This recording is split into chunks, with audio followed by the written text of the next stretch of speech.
Welcome to McDonald's. What can I get you today? Hi, she'll have the quarter pounder with cheese, extra mustard. No pickles. And I'll have a 10-piece chicken McNuggets. And 2 sides of ranch, please. The we've done this before meal. Get it at McDonald's when you get 2 of your faves for just $5. Limited time only. Prices and participation may vary. Single item at regular price. When your baby starts to move, they never stop.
your baby starts to move, they never stop.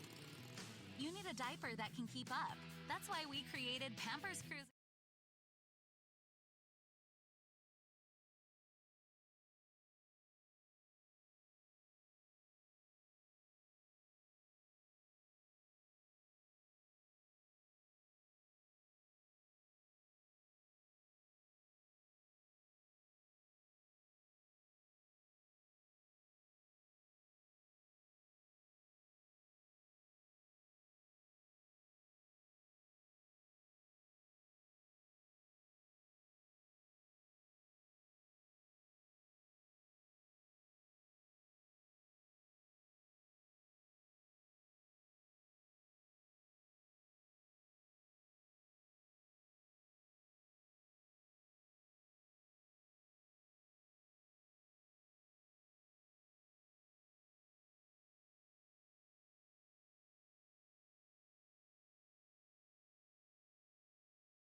Hello, everybody. Welcome to another episode of The Weird Ones. Hello, everybody. Welcome to another episode of The Weird Ones. I will be DMing today. I fucking hate you with every fiber of my being right now.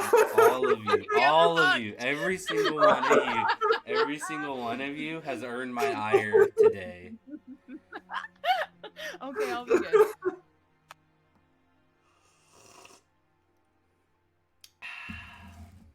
That's right.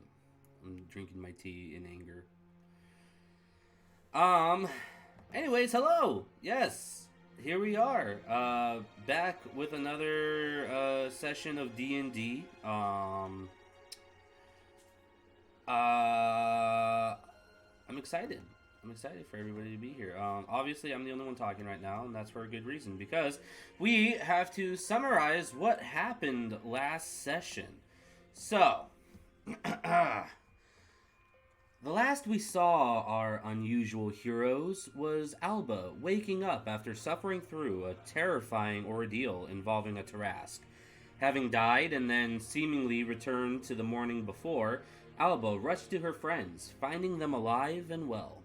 Seeking answers, she went to Bingo, the rabbit steward of the Museum of Oddities and Mysteries, who then provided a book on time loops, known as the Sphinx's Guide to Time Loops. Finding her friends again, Alba quickly explained the situation. Believing her, they started getting ready for the battle ahead. They even received a potion which installed the memories that had been lost, and from there, the group was teleported back to Kowold. They soon realized that they had arrived almost 5 hours earlier, thus giving them enough time to investigate several leads. Speaking with Jethro, the barkeep of the Pilgrim and Goblet, they learned that the Silver Mask cult had been terrorizing the city for so long that it had become a part of daily life, though he did seem to know more than he let on. The group then realized that the magic shop, the Real Goods, had yet to be broken into. They quickly made their way inside, searched around, and even managed to discover a hidden letter though it was seemingly encoded. Before they could leave, however, the Silver Mask cult struck and attacked the shop, and a battle broke out. Managing to defeat the cultists, though at the almost loss of member Kyle, the group hastily ran away, though not before seeing Jethro eyeing out his bar during the fighting. Some time passed, and they soon realized that the time of dread was fast approaching. Making their way back to the bar, Orden and Alba took point and spoke with Jethro. Something about this man seemed off. Keola, their tabaxi friend from the museum, soon arrived, and while speaking with her, Jethro vanished. Orden searched for him and ended up finding a secret hideout entrance within the bar's kitchen. He informed the others, and away they went. Sneaking down below the bar into the secret entrance, they found Jethro inside of a giant summoning circle, and on a wall in front of him was a large statue of a Tarrasque with many of these beings known as Tarrakans surrounding it. A battle soon followed as the group fought Jethro. While they fought valiantly, they were not successful in stopping him. Using the last bit of his strength, he managed to summon the Tarask and Tarakins, bringing about the end. Or so he thought. Orden Honeybud, the lone survivor of this battle, awoke, alone, cold, surrounded by the decaying bodies of his friends. How many days passed is unknown, but by the state of decay, one can only guess. Climbing out of the ruins, Orden sees a horrifying sight, one of apocalyptic proportions. Orden, are you there? Yeah. Hey. Hey! Breaking the fourth wall already. Wow, look at that. I know, right? Insane. It's incredible. It's incredible. So, yeah, you've climbed out, and you are standing amongst the ruins of Kawold. As I described to you last session, it is apocalyptic in nature. The sky has this orange-red tint to it. Buildings are destroyed. There are no signs of life. In the far-off distance, though, you do see what appears to be giant winged creatures fighting over something, but it's so far off that you don't feel immediately threatened by it. There is still some smoke and a couple of fires that are still alive and burning throughout the ruins of the city. Okay. What do you want to do? So I'm basically in like like we said last time, this is essentially Fallout. Yeah, I mean, you've... I've exited the vault. You've exited the vault, exactly. Let me... I know, going off to a great start, Googling things. Just to make sure that this does what I want it to do.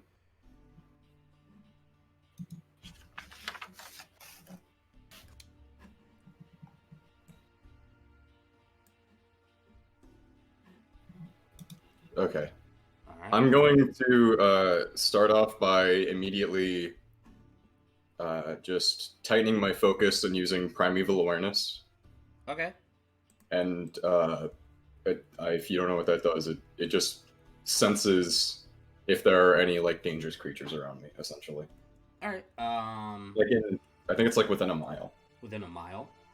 Okay. Yeah, From what I believe... Yeah, okay.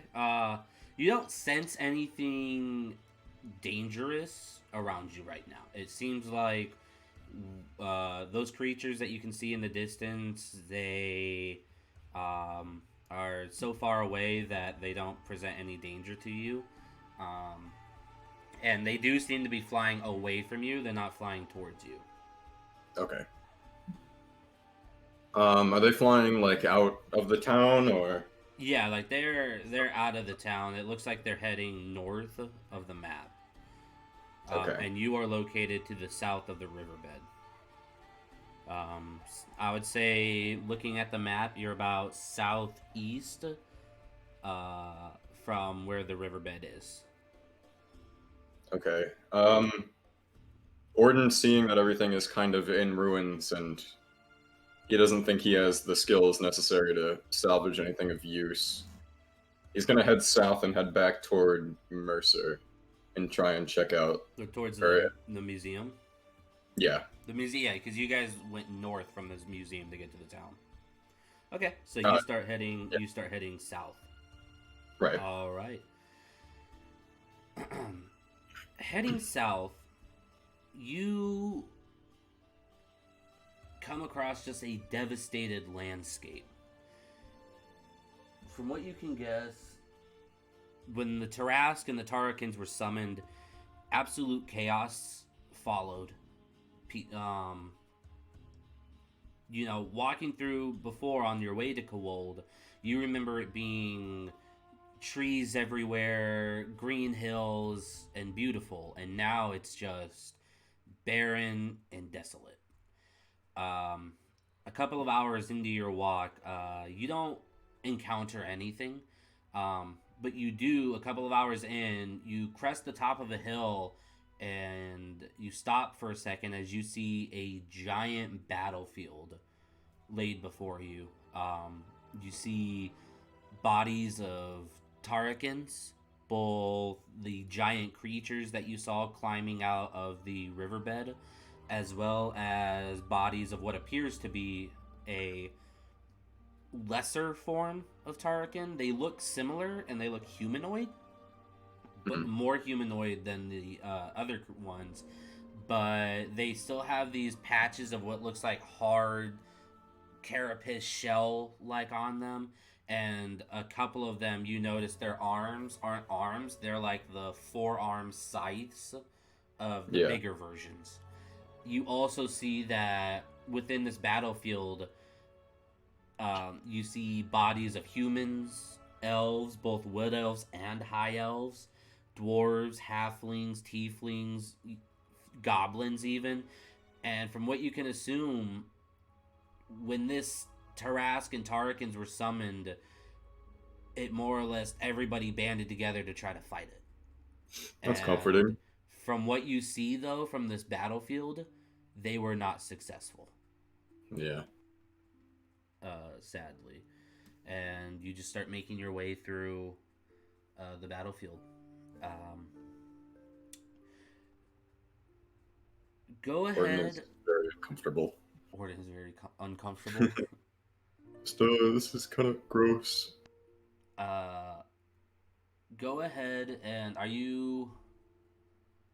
do you want to stop and look around, or do you just want to continue on through?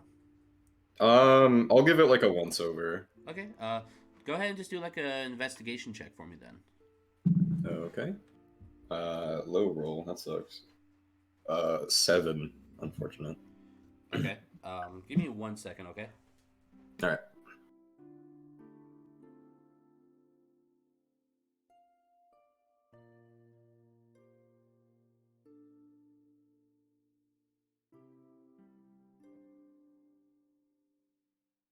I'm back. Sorry about that. All right. You said a 7? Yeah. Okay. You don't really find anything worth noting. You know, you don't find any sort of magical artifacts or anything like that. Yeah. You do. Yeah, you don't find anything. Not with that roll, anyways. Unfortunately. As you are kind of searching around, I mean, you're just trying to find anything really.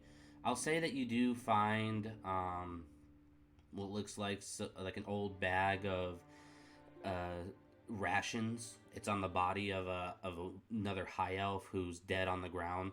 It's not completely soaked with blood, but you don't know how long you've been unconscious for, but it's been long enough that from what you remember with your friends' bodies, they were in a state of decay. That means that you've been out for a while.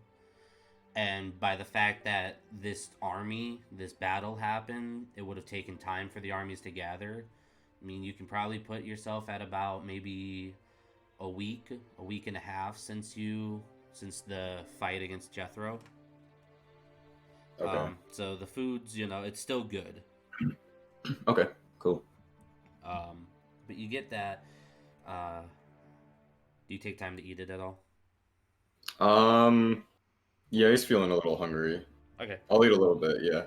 Just sit down, in a field of bodies, take a snack. You find a spot within the field that's not, surrounded by bodies.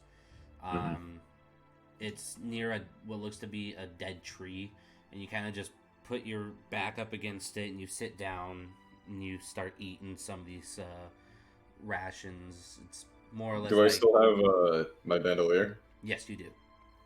Okay, then I will. Go ahead. I'll just take a jar of honey out and just kind of use it to sweeten up the food a little bit. It helps. I mean, it's basically like dried meat, like beef jerky type of thing, and it does. I mean, it makes it taste a little, sweet and savory. As you are sitting there eating, you hear this weird static in your head. Oh. It's cutting in and out, and you can't make out the voice or who's talking, but it's like this noise. Okay, Orden shoots up. He's just, hello? Anybody there, please? Anybody? Anyone? it keeps coming, but it's not. It's like Okay. Orden's gonna keep going toward the museum now, like with haste. all right. You hastily start moving uh, towards the museum, heading through the field of bodies, cutting through. You get back to the main road, and after about an hour, you hear what appears to be voices on the road ahead. They're very quiet. And yeah, that's all. You hear these very, very low voices whispering from ahead of you. You can't Is it like a whisper, or is it just like quiet talking, like like they're quiet too far away? talking, like quiet Okay. talking versus whispering. Yeah, but you know, Okay. you could tell it's coming from ahead of you. And walking on this road, it kind of curves a little bit and goes around a set of dead trees that it's kind of hard to make out. So you'd have to get a little closer to see what the voices are or who the voices are. I'm gonna go toward the voices. All right. Yeah, Are Orden hasn't seen you? anybody alive here at all. So you're not gonna stealth. You're just gonna walk up. Yeah, I'm just gonna walk toward them. All right. As you round the corner, you can see through gaps in the trees what appears to be five people, humanoid people. They are appearing to be taking a rest within the woods. You give me as you walk up. You walk up towards them. I'll describe them first before I describe what happens next. You see a what appears to be a female halfling girl. Mm-hmm. She has this kind of not short but medium length golden blonde hair that's kind of tied up into this messy looking bun. She has a square looking face with amber colored eyes. She's very pretty, needless to say. You see she's kind of sitting on the ground with her legs pulled up to her chest, this large backpack on her back, and you can see that she's got a short sword on the ground next to her. Standing, looking at you as you, he stands up and looks at you as you approach, is a older male dwarf. He's got this kind of salt and pepper hair that's just in tangles, these dark gray eyes, and this big gray beard. He's wearing chainmail armor with a bastard sword going across his back. You see off to the side of the halfling girl, kind of next to her, is another halfling man. He's got kind of the same sort of blonde. He's got like dirty blonde hair, brown eyes, wearing leather armor. You see two daggers on his belt in front of him, or on his belt. And then standing off to the side of them, standing together, is two humans. One of them is a female with very long black hair, large green eyes. She's wearing this kind of banded mail armor, a shield across her back, a flail attached to her hip. And then next to her is a human male. He has short, light brown hair, these kind of pointed ears, but he's not elf, you can kind of tell. Hazel-colored eyes. You can see half of his head is, or hazel-colored eye, I should say. Half of his head is wrapped in these bloody bandages going across his left eye. He is wearing splint mail and has a military pick and a longbow across his back. Okay. And they all kind of turn and look at you as you approach. The halfling girl who is sitting down, stands up as you just kind of walk up on them. Okay, I'll approach the dwarf that stood up when he saw me. Okay. Just hello, I mean you no harm. I promise. I'm just kind of trying to figure things out. My name is Orden. My party was knocked unconscious during the attack, and I was the only one who made it out. I just woke up. I'm headed up from. I'm headed from Kowald. I just happened to stumble Kowal. up you You're guys. I've coming only been from walking for a couple Kowal. hours. That was the epicenter. How did you even survive? It's a long story. So, um, before everything went down, I don't know if you're familiar with the museum in Mercer. What are you talking about? Are you not familiar with the museum in Mercer, or? I. No. Listen, we are. We're the only survivors of Mercer. Oh, We were just trying to you guys? escape. Well, yes, us. This is Oh, our group. This, and he kind of points to the two humans next to him and goes, "This is Wina and Nathea. The two halflings is Rose and Sengo. I'm Amast. hmm. It's Well, it's a pleasure to see another living face. of course, of course. So Um, where I are you headed to?" I was headed toward Mercer because that's where my guild is, and my party was out actually trying to, I guess, solve the whole Tarrasque situation. So the museum's not in Mercer. Just to let Oh, you is it know, not? it's not in Mercer. It is when you guys only ever traveled from the museum directly once without using teleportation.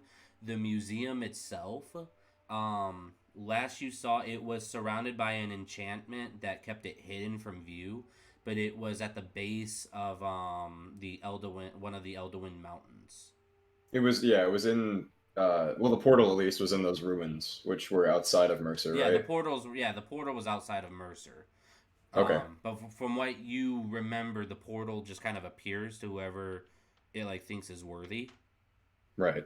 And that's how you guys got in. But when you guys walked, you know, like where the museum's at because you walked from it before. Yeah. So that, like, they wouldn't know where it They is. wouldn't Okay. know where it is, but you would. That's a misunderstanding on my part. I apologize. But okay, cool. But he just kind of goes, "No, the museum. I I don't know anything about a museum, but it where you're traveling, is it safe? Is it Um, safer than being out here?" I'm not sure. I've lost contact with the people back at the museum. It did have a sort of magic protecting it, though. I don't know if that is still holding up. I'm not sure how long I've been unconscious and how long ago the attack was. Do you remember? Um, when those beasts arrived at Mercer, from what we heard, maybe 2 weeks. Hmm. 2 weeks I've been out for since a the while initial then. attack. Yeah. Right. I've only been walking for 2 or 3 hours. I'm really glad I've stumbled upon a few people. Well, if where you're going is safe, we'll be happy to accompany you the rest of the way. Considering you guys are the only ones I've seen, I'd be happy to lead you there Oh, if it good. would keep you guys safe. Ah, yes. And what time is it? Is it like It's early about morning? um, it's about midday. Okay. Uh, you've been walking for, like I said, maybe about 3 hours now. The last Okay. time, and from what you said, you wanted to hurry there. So I'll say you probably have about another hour and a half before you reach where the museum was. Okay. So It's I want to keep the same pace. it's not that far from here if we Well, kind of go a little fast. do the rest of you have any disagreements with this? And he turns to the other members of the group. You see Sengo kind of nods and goes, "Well, I'm all for an adventure, so yes, I will go." The halfling girl, Rose, kind of stands up and adjusts her backpack and goes, Yeah, I'll go. I'd like to go. Um, The human paladin woman just sort of nods in agreement, and the human man, Nathe, just goes, "Well, seems like we're on an adventure. All right then. Well, lead the way, young Orden. We will follow your lead." Right. And I'll head off in the direction All right, toward the museum and just kind of wave everybody along. you head off into the direction of the museum. Um, oh, whoops.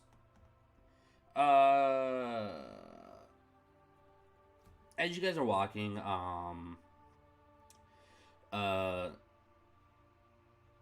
you want to talk to anybody?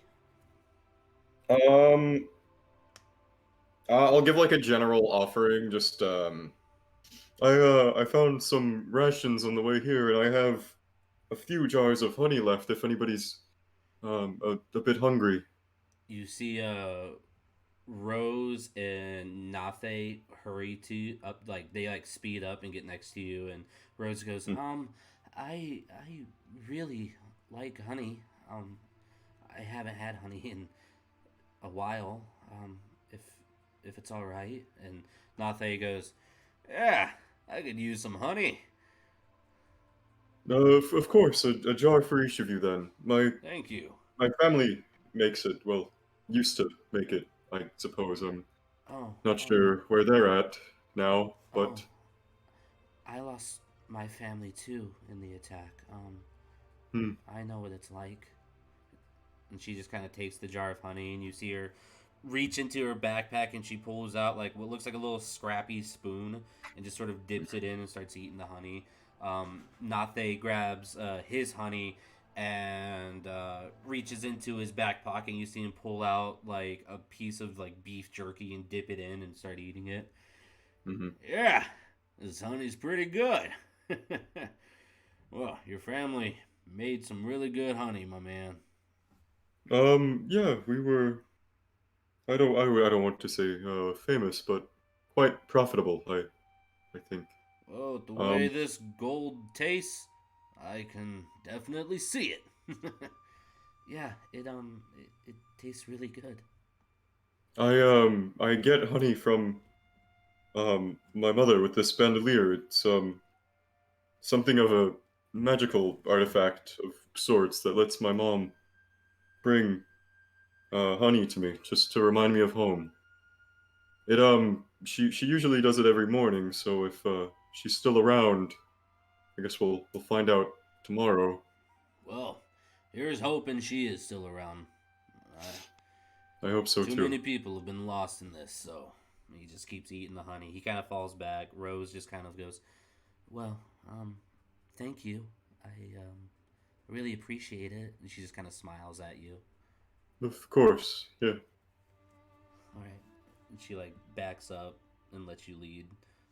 All right. Just Um, continue heading toward the. Oh, you know what? I want to talk to the dwarf one more time. Okay. What was his name? Amast. Amast, right? Amast. Right. Okay. Uh, So yeah. You just kind of slow down your pace and you walk next to him as you guys walk along. Amast, was it? Yes, that's correct. So everybody here is from Mercer, yeah? Well, they Or were at all least there during the right, attack. right, yeah. Are you from Mercer? Not originally. I was a traveler through when it happened. Right. Did you have people you were adventuring with that you may have lost or anything? No, my family died a long time ago. I don't have any ties. I'm just a wanderer traveling the world. Just so happened the world's seemingly ended, so gotta find the next best place to go. Well, I mean, we're still here, you know? That's fair. That is fair. It's important to stay optimistic in times like these, even though things are a little sad. I appreciate that.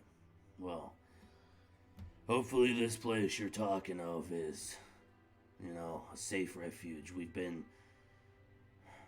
Those creatures, I don't even know what to call them. They are relentless. They chase after you, go after any sort of sight or smell of smoke. Yeah, can't even cook any meat without them coming down like buzzards in a desert. I didn't see any on my way here, except for a few flying Well, see, away from where I was headed. That's But the scary part. You never see them. They're I'm so sure there's big. more. They're so big you would think you could, but let's just say that our group used to be a lot bigger. I see. Well, I'm sorry to hear that, and I also hope that the museum is as safe as it used to be. I'm sorry to hear about your friends. I hope they died valiantly. I think they did. That's good. A good death is all one can ask for, so... Right. Especially in the adventuring line of work, yeah. Especially, yes. You either retire rich or die a heroic death. There's really no in between. There really isn't, though. I would not mind dying quietly, but the way this world is, that might be a far-off dream. Well, let's see what the museum has for us, and I'll start just heading toward the museum. All right. Can I quiet down? All right, you guys quietly move your way through the woods towards the museum. Doing a little time skip.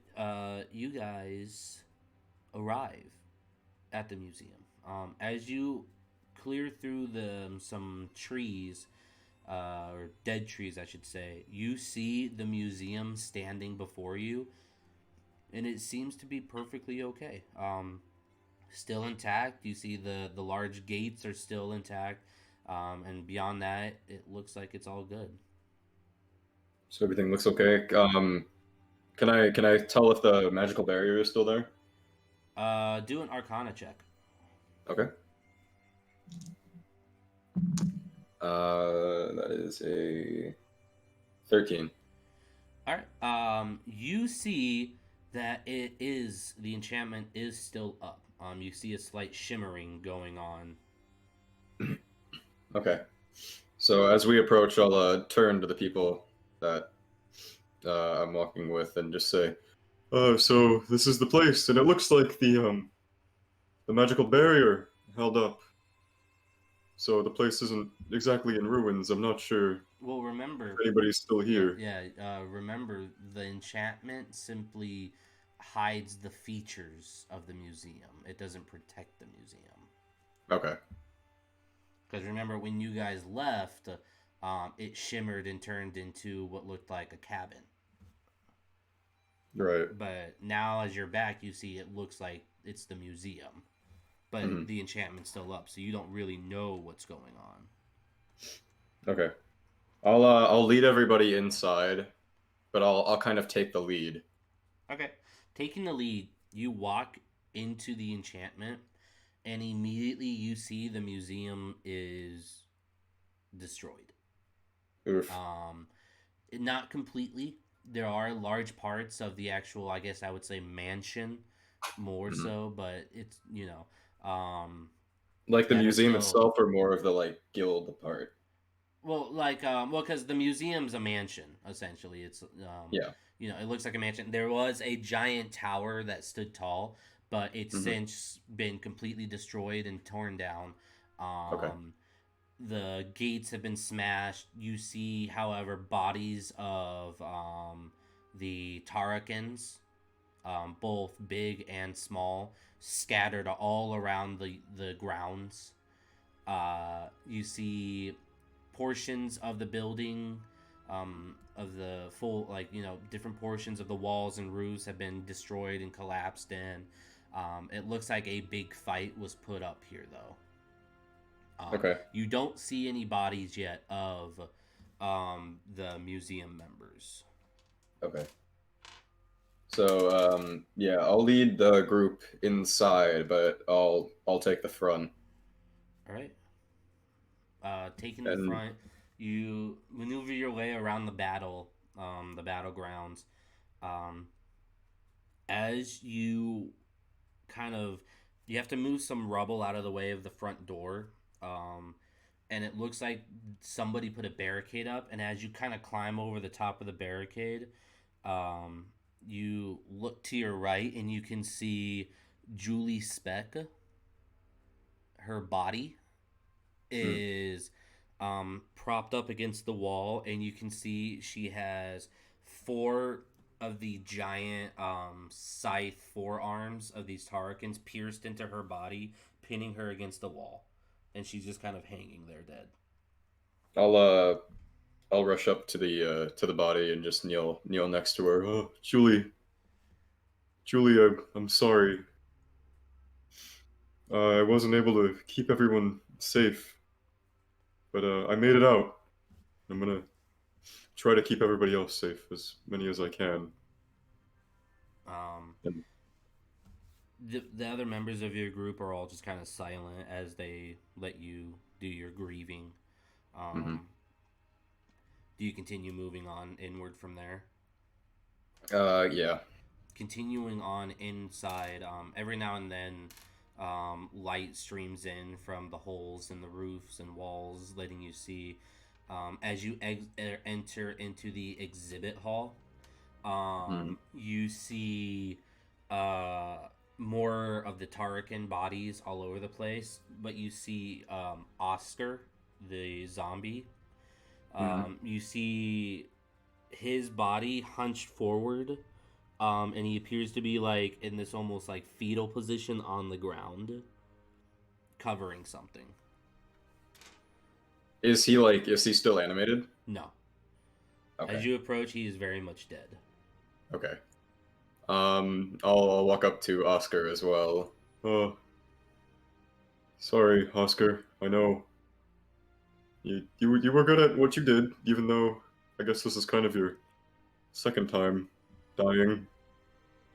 I'll Um, uh I'll gently move his body away to see what he was covering, you move his even though I body. can kind of already assume. You move his body, and you can see a little, uh, a little, a little otter curled up on the ground, his Ugh. head tucked down, dead. Yeah, that's kind of what I expected, Oscar. I know you were kind of being controlled by IO, but um, I'm glad you were there to protect him, even if you weren't able to in the end. And Kind of, kind of looking up from Io, you can see down the hall that leads to the bar. mhm. You can see the you leading to the bar, and then and then there's the two doors that led to Mike the Mimic and Doctor Zabash's office, and you can see just the forearm of Zabash hanging out from the bottom of the doorway. So you don't see the rest of his body, just his arm laying out. Okay. I'll run up to the to like the clinic room and like poke my head in the door. You poke your head in, and it's just an arm. Ugh, fuck. Okay. And this portion is completely collapsed and destroyed. I see. Oh, um, doctor guy, I didn't really know you that well. I felt like there was something about you that there was, more to learn. I'm sorry about that. Maybe next time around I say that part kind of quietly. Mm. I'll Um, try and figure things out. Learn more about you.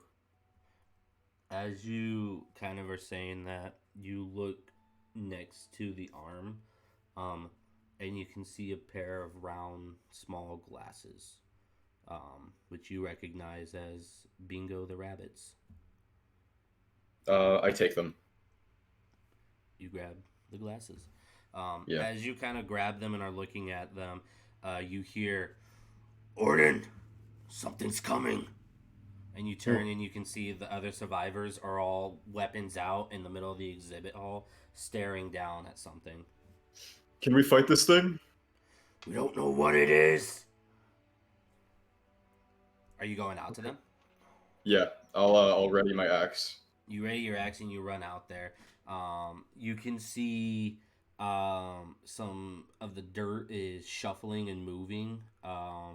It's heading toward it's in the hallway that leads to the library. It's very dark, so you can't really see anything. But you can hear, like I said, dirt shuffling and moving, rocks being moved. And as you're kind of watching, you see his. Normally, it's his.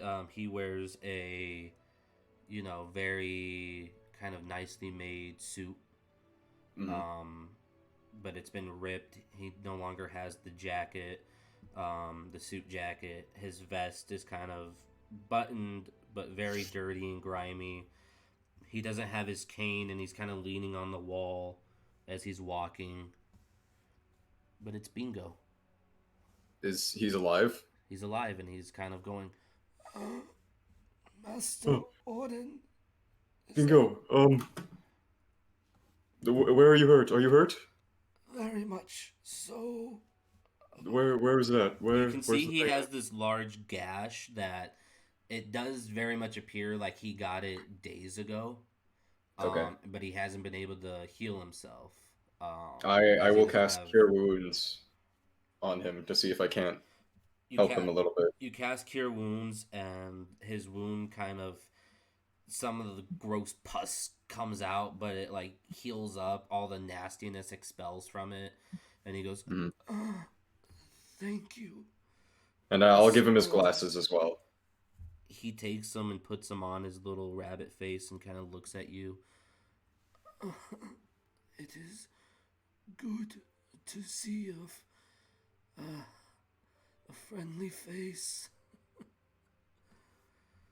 Are you okay? He's like leaning on you. He goes, I'm very hurt, but I am glad you are here. Oh, what did this to you? Are they still here? No. This happened days ago, my boy. Many a day ago. I hid in my library. Mr. Leon Goldshire was with me. I tried to save him. Is he still okay? Oh. But he saved me instead and led them away. Are you the only one left? We are, my boy. Just you and I? Oh. I'm so sorry. And you can see like some tears forming up in his eyes. I'm the steward of this museum, and I failed to protect you all.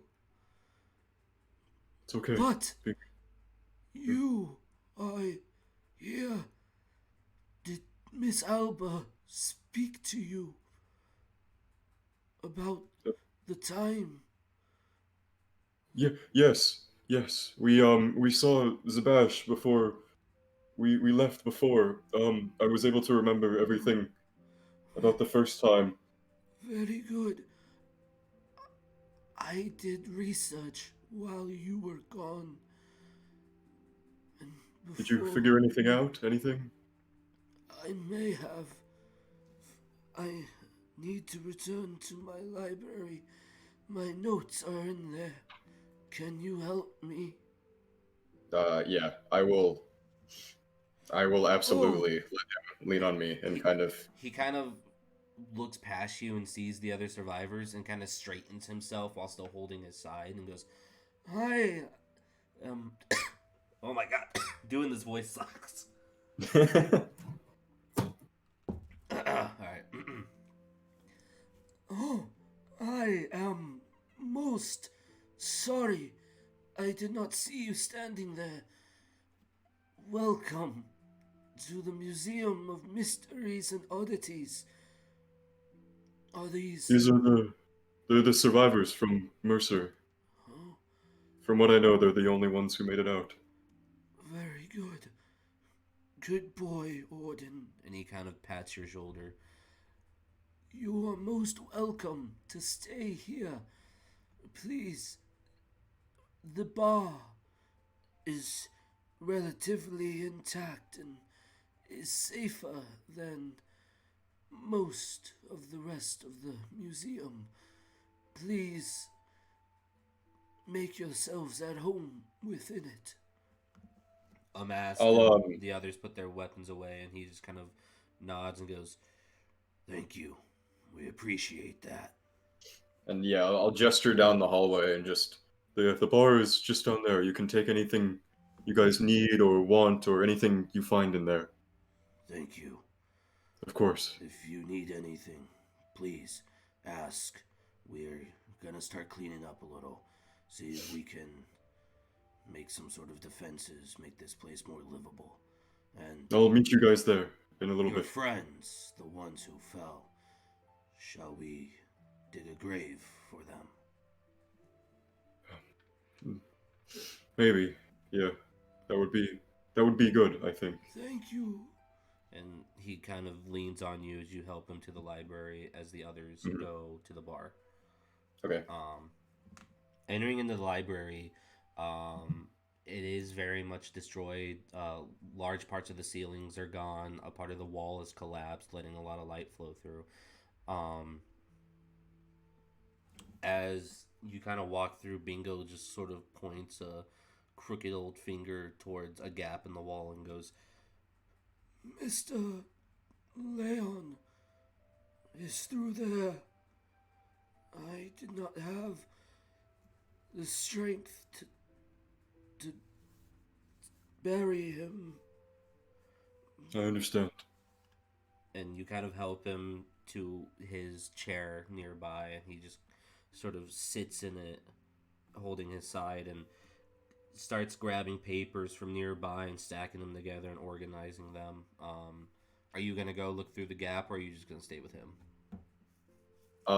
I'll stay with him for now. Okay. And just ask him, is there anything I can get for you? Anything you need? I still have a jar of honey left if you're hungry, or if you need me to fetch a book for you, I'm more than happy to. No, it is fine, my boy. I think I have everything I need. Here, look. And he kind of points at the notes he's written, and he kind of goes through them with you and explains that during some of his research, he discovered that while time loops generally have to do with like chronomancy, and obviously the Sphinx is also able to control time to a degree, there are rare cases where people who have gone through a time loop are able to they are able to trigger another one. And he explains that using the teleportation circle within the museum, which was still semi-intact when you were in the exhibition hall, he explains that he might be able to help you so we can get back without I can get back without having to kill myself, without having to die. He kind of explains that okay. It would take him a little bit, it would take him a few hours at least to do the necessary changes, but he goes on to say I am happy you are here. Not only just that you are alive, but that you, having gone through the loop, might be able to go through another. Otherwise, I was afraid that this reality is the only one we have. I promise. I'll go back. I'll get Alphonse and Alba and Kyle, and we'll fix this. We'll make sure this doesn't happen. He just kind of holds up a hand to your face and just kind of cradles it and just goes, I knew the door chose right. Well, I know you won't be able to remember anything once I go back through, but I'll make sure that you're safe. good boy. And he kind of stands and grabs his notes and goes, well, I need to get to work. Lead me to the circle, and I shall begin. Okay. Also, was that you trying to contact me through the earpiece? I heard static Yes. on my way here. That was you? Okay. I was attempting to reach anybody. We did not know about you all, and I could not bear the thought that at least one of you, I could, yes, words are hard right now, but I tried to reach at least one of you, and it seems that my call was answered. Okay, I'm gonna go check on everybody in the bar. I don't know if the earpieces are still functioning properly, but if you need me, try and contact me, and I'll at least hear the static. Yeah, by this point, as you guys were talking, you've led him back to the exhibition hall, and he's at the ruins, and you can see he's drawing with chalk, and he's like making different changes to them.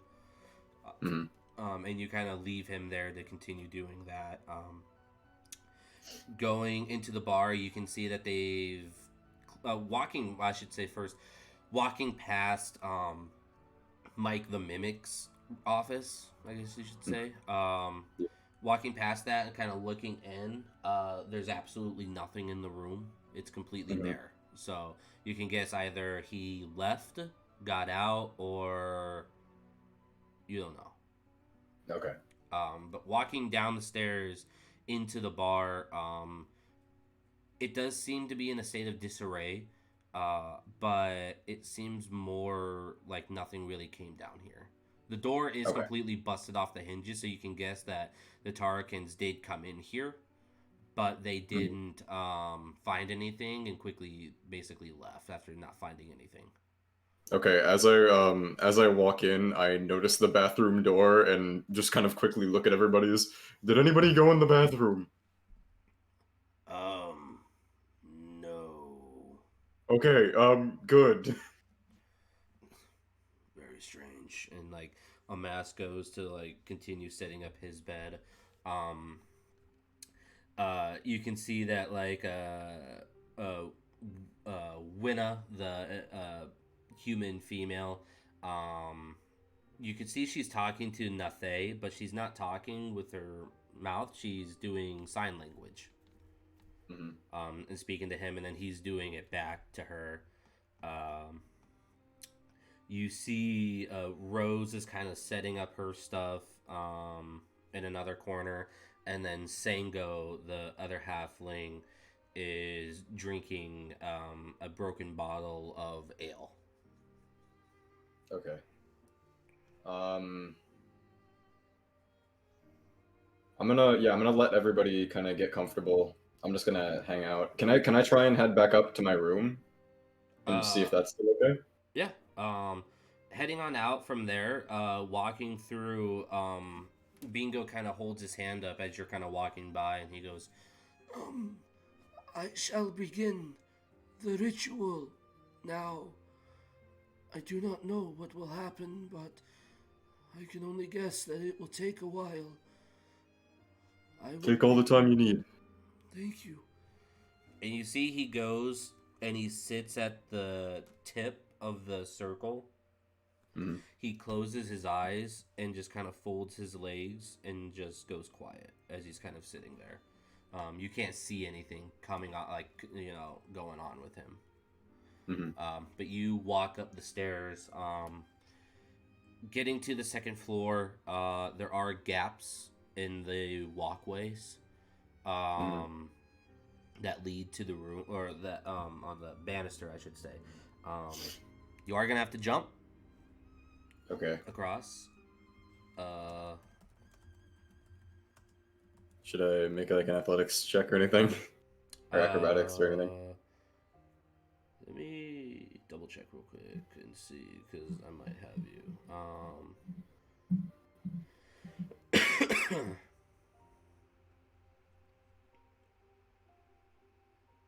Go ahead and do a athletics check just to jump across this little thing. 17. Oh yeah, no problem. Oh, and general question, is my swarm still okay? Like the swarm with me. No, that's been gone. Okay. I kind of figured. I was just making sure. Yeah, no, that's basically been taken away since you were knocked unconscious for so long. But yeah, you easily jump across this gap to the other side and continue making your way. I'll say you make it across another little one as well.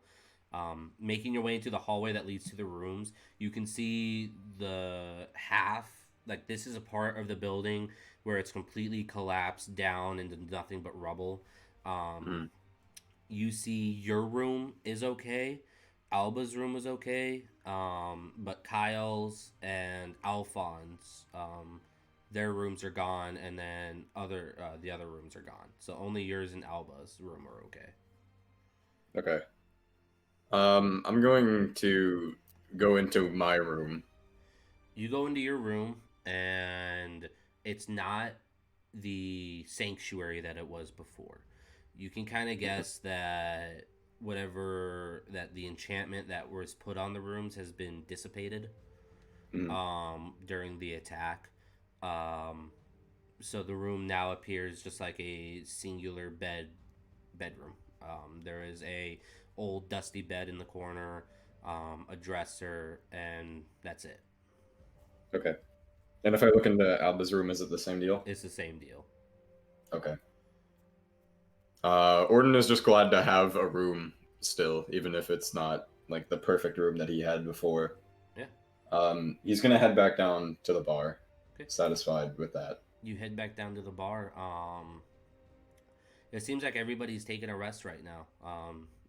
From what you can guess, like the only person who's not asleep or falling asleep is Rose, and you can see she's kind of going through her backpack.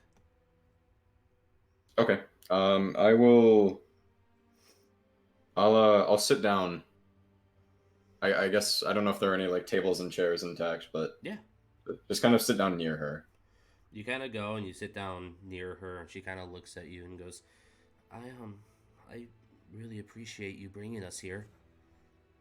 Yeah, of course. It's in times like these, it's important that we all help each other out, you know? Yeah, I get that.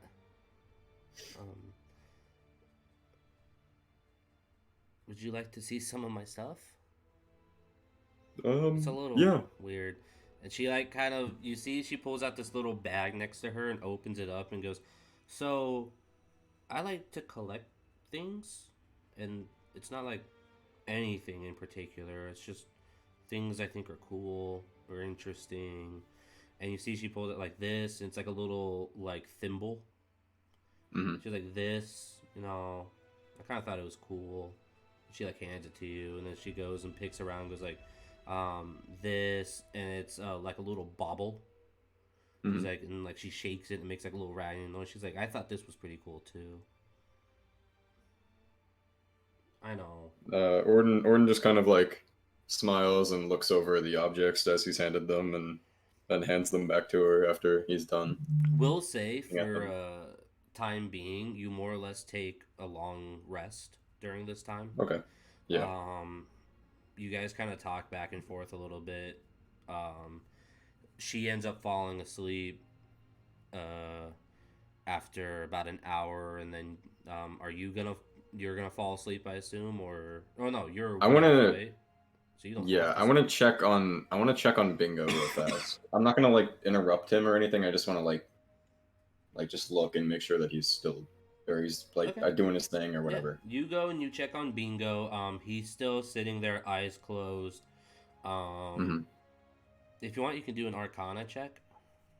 Yeah, sure. Sure. 17. 17. All right. As the time goes on, you feel this growing feeling of magic energy around Bingo. Mm-hmm. From what you can guess, he's like charging this Yeah. teleportation circle. Like he's like putting all of his magic in. But as he's kind of sitting there, every now and then you see him kind of like hold his side and bow his head a little bit more. And you can tell that like his posture goes from like sitting straight up to being slouching. You can kind of guess it's draining him to do this. And he's like, Mm-hmm. you know, but you don't stop him. I'm gonna say taking a long rest is about 8 hours. So, do you want to stay in the exhibition hall with Bingo? Can I do like the elf sleep thing there? Yeah. You go into your trance mode. Yeah. You go into a Then trance, and yeah, I'll do it like near him. Okay, you go and you sit at the base of what was once Kyle's little area for the exhibition, Like his that he was a display part of. case. His display case. Yeah. Yeah. You kind of sit near that. You get a little sad as you kind of look at it and see that there is a moldy plate of egg sandwiches on it. Oof. But you go into your trance, and you don't know how much time has passed, but you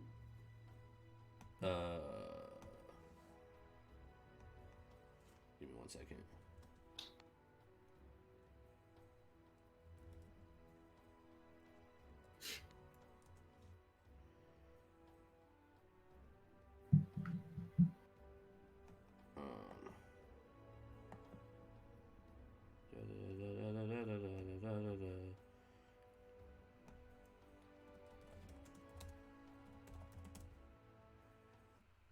You hear a noise that brings you out of your trance.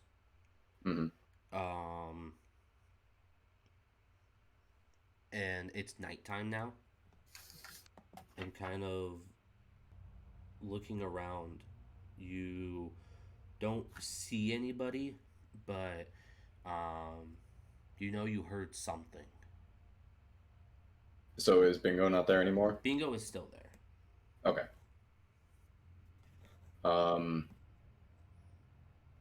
What kind of noise was it? You aren't certain. Okay. You just know you heard something, like something. I wouldn't say skittering around, but moving around, and it just broke you out of your trance. Okay. I'll very carefully start walking toward the bar, like quietly. You start making your way towards the bar. As you, do you want to stealth? I don't think it's necessary. No? Okay. You make your way towards the bar, walking down the stairs, looking inside. You can see all the other survivors are there, but Sengo. He's not there. That's the halfling one, other right? halfling. Yeah, that's the other halfling. Right, okay. The male one.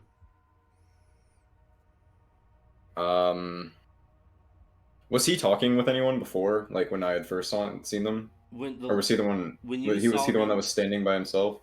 No, he wasn't standing by himself. He was standing off to the side of Rose when you first met them, and then in the bar he was drinking a broken bottle of ale.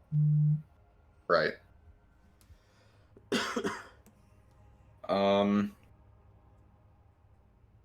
I'll very gently shake Amast awake. Just What is it? What's going on? Oh, I'm sorry to wake you up. I heard a noise. And the other halfling is gone. The male one. Amaz quickly gets up. He grabs his bastard sword off the ground. He runs over to Win and Nathe, wakes them up, wakes up Rose, and goes, "All right, well, let's go find him." Okay. Does he have like a tendency to do this kind of thing? I don't know how long you guys have been together. No, he joined us about 2 days ago, but if he's gone, should probably find him. Here. Come on. And he like rushes out of the bar, goes into the exhibition hall. Win, Nathe, you stay with the old rabbit. I'll go looking around outside. Probably shouldn't have gone far. He knows not to leave the group. So is this not something he does very often, or? No, it's not. Okay. So Rose, I will follow him, and like he points Rose to follow you. Oh, okay, cool. So Amasta is searching outside. Amast goes, and you see him walking towards the front entrance to go look outside. Okay. Where should we look? I'm gonna make a quick check, and I'll open the bathroom door. Okay, you open the bathroom door, and no one's in there. Okay. I'll go up towards the bedrooms. All right. Heading upstairs to the bedrooms. You quickly make the jumps. I'll say you don't have to make them again. Rose makes them with you. She does not have her backpack. She's just in her leather armor and such. You get up and you kind of peer into your room. You look into Alba's room. You turn and she goes, "Well, where else should we?" And as she goes to finish that, you see this huge bright light appear outside, almost like a flare. Mm-hmm. And you hear a mass yell, "They're coming!" Oh, okay. Yeah, I'll rush down.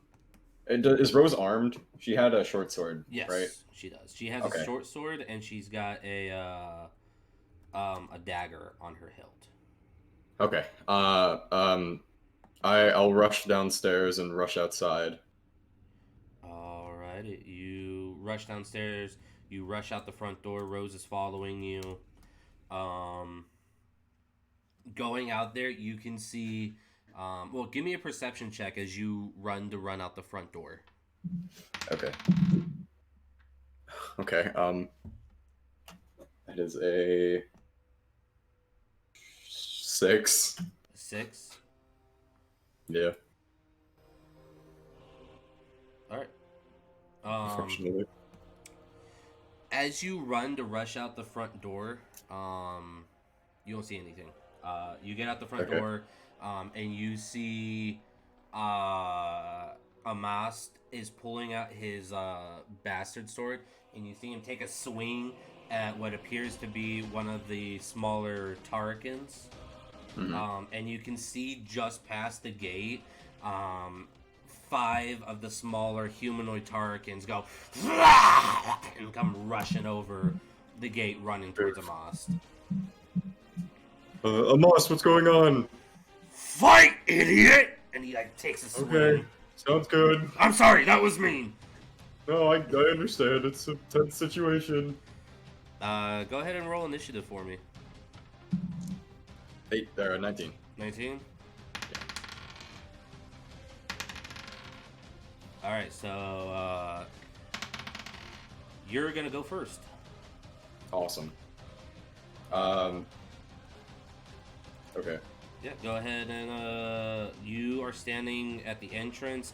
Amos is just at the bottom of the stairs that lead up to the entrance. Or at the bottom, at the bottom of the stairs, and he's fighting one of the lesser Tarkans. And you can see at least 5 more rushing over the gate towards him. Okay, so 6 total. Yep. I will rush to the one that Amast is currently fighting and try to attack it with my axe. Alright, go ahead and roll to attack. Nat 20. Alright, that definitely hits. That definitely hits! Let's go. Okay. Let's go, baby. And is that 2 rolls or just double damage? It's double I don't remember damage. what to do. Okay, cool. Then 12.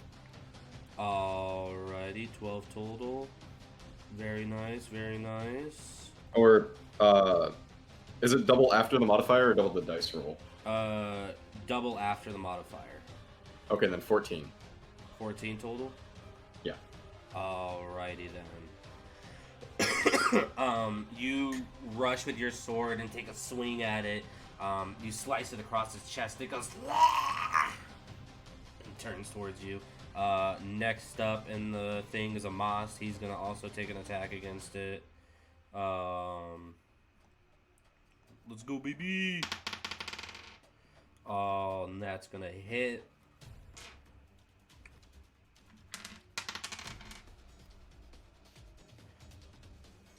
Alright, and he swings with his bastard sword and slices off the top of its head, and it falls to the ground, rolling away. Fuck yeah. And he is going to start backing up the stairs a little bit. Okay, Not all the way. He's gonna still stay with you, but he's gonna start backing up the stairs. We need to not fight them in the open. Lead them inside. Okay, I got it. And I'm like next to him, aren't I? And Yeah, we're you're both, like, next on to the him. stairs. Yeah, you're next to him. Okay. He's gonna move up the stairs though, back towards the entrance. Okay, got it. Rose is gonna move down next to you and take out her. You see, she takes out this little crossbow and she's gonna fire it at one of the ones running at you guys. And is it just the 3 of us, by the way? Or the It's other just 2? the 3 of you right now. He said he told the other 2 to guard the rabbit. Okay. She's gonna hit with that though. Nice. And then Let's go. here it is. Nope, that's not a D8. This is a D8. Alright. And then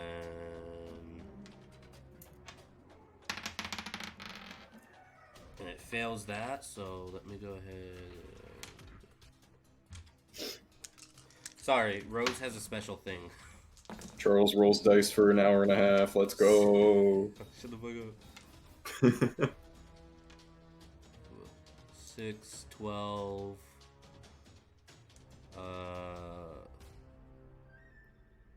What? 17, 19 damage halved is 8. Okay, so she does 8 damage total with her crossbow. And she's gonna put that away and take out her short sword and stand next to you. Okay. The Tarkin that she shot is going to get right up to you guys. It's going to take its attack against you.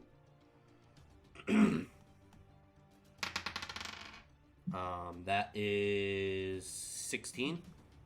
It's on armor class, so it still hits, yeah. Okay. I have that right? Yes, I think that's I do. right. Yeah. Yeah. You take 4 points of piercing damage as it... you watch as it rushes forward, and its jaw, like the other ones, almost like unhinged like a snake's, and it just takes a bite and bites down onto your arm before like letting go. But yes, 4 points of piercing damage, and it's going to take another attack, this time with its weird 4 scythe arm at Rose for shooting it. And that is going to hit Rose. For 5 points of slicing damage. Damn. Owie zowie. It slices across her. The other ones do not make it to you guys yet. Next round they will. I'll shout to a Mast and just say, so what are these? Are these guys attracted to anything, or? They're attracted to death! Okay, yeah, fair enough. It's your turn. Okay. Yeah, I'll just attack the one that's like up toward me. Alright. Okay, I rolled a 5 to hit. Nice. That does not hit. Yeah, okay. And then I'll just back up. Alright, it's gonna take an attack of opportunity against you, Damn. which it misses. It only got a 9 in total. Nice. Alrighty, Amast is going to throw an axe at it as he's standing at the top of the stairs. Oh, hey, Charles. Yeah, Stream transitioned on accident. did it? Yeah. It's on the Be Right Back screen. Oh, whoops, my bad. Sorry about that, guys. Sorry. Yeah. People saying stuff in chat. Hello. Alright, Cool.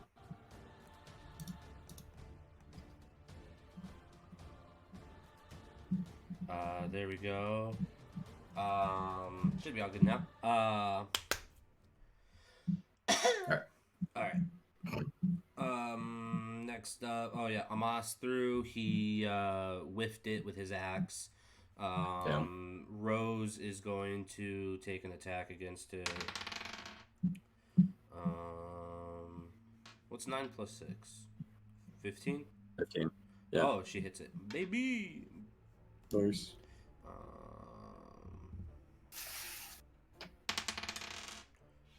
That's 1, and then she's going to use her 1 ability to do it on this one. 6, 12, 15, 20, 1, 2, 11 damage total.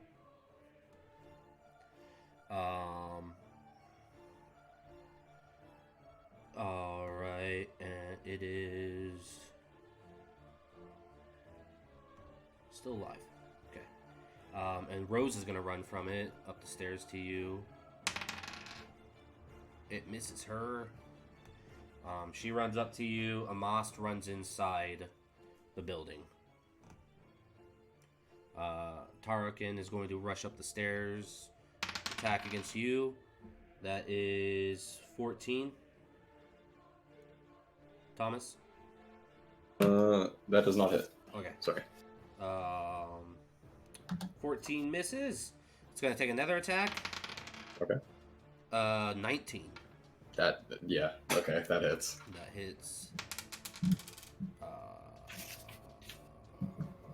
Yeah, okay. You take another 3 points of slicing damage Okay. as it slices on you. Top of the round again is you. Well, okay. I'm just gonna try and hit it with my axe again. Go ahead. Whoa. Alright, 17. That hits.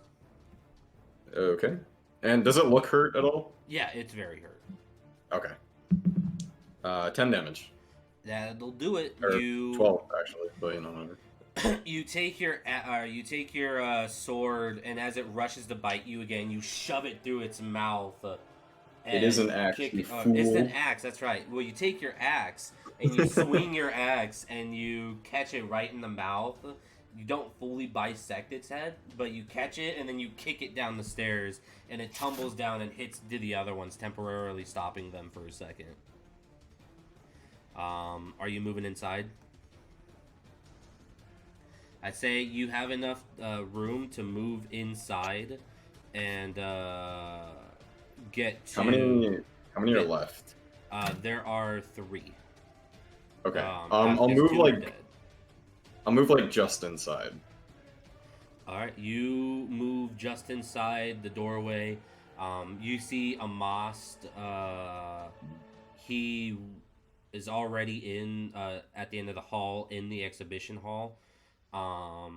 With Win and Nathe as well. Rose is going to take a shot at one of the other lesser Tarkins before moving inside. She's going to hit for 6 damage. And then she's going to run in and run past you and start making her way down the hallway. This Tarkin's going to make it to just outside the door, but not close enough to attack you. And Okay. The other 2 are right behind it as well. Alright. As that's going on, as they get up towards you, you can see down in the tree line, some of the trees are shaking. Oof. You don't know, you can't see what's coming though. Okay. But you do see the trees are kind of shaking in the distance, or at the tree line.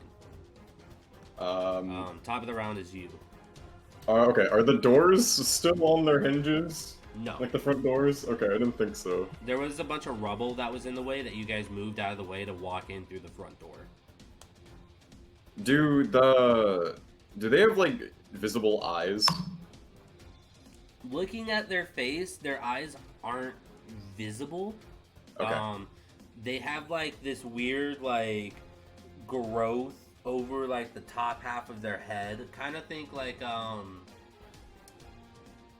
you ever see, like Pan's Labyrinth? And there's that creature that has the eyes in its hands? Yeah, okay. Kind of think like that, where it's like, they have, like, this hardened shell over their top of their head, and you can see their, like, maw below. But it is, like, a human-shaped head. Okay. So, I don't will... know how they sent. You probably guess that they have some sort of blind sense. Okay. Then I will attack the one just outside the door. Alright. Are you gonna walk out to attack it? Or wait, what's your reach on your axe? That's a great question. Is it 10 feet or 5 feet? I don't know. Let me check for you real quick. Yeah, it's a great axe. Great axe.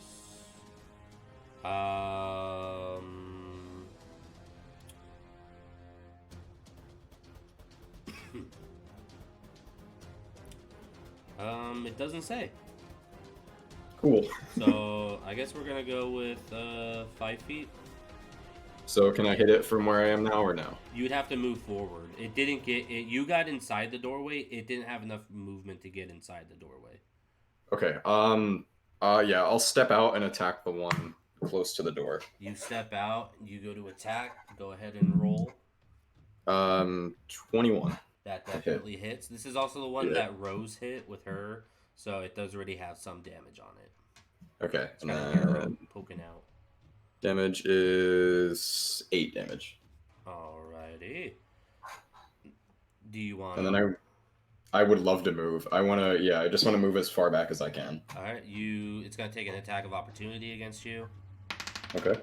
It's gonna miss that attack of opportunity against you. Nice. You duck out of the way as its arm slices through the air and, like, smacks into the wall just above your head as you duck and run down the hallway.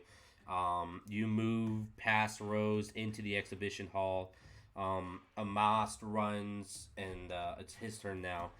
He's going to run and stand in the middle, preparing his sword. You see him. He kind of takes out these little jars of what looks like oil and splashes it around some of the broken areas where the walls are kind of caved in. Smells a little bit like oil. Okay. Can Bingo hear all of this going on, by the way? Oh yeah. He's conscious of this? He's conscious, but he doesn't make, like, you can guess that he's probably conscious of it, but he's, like, ignoring it. He's, like, focusing on getting this ready. Okay. I'll yell to everybody, just let the rabbit do what he needs to do. Master Orden, I require 1 more minute, and I shall have the portal ready. We can do that. Rose takes out her hand crossbow, kind of goes back next to Bingo, prepares it.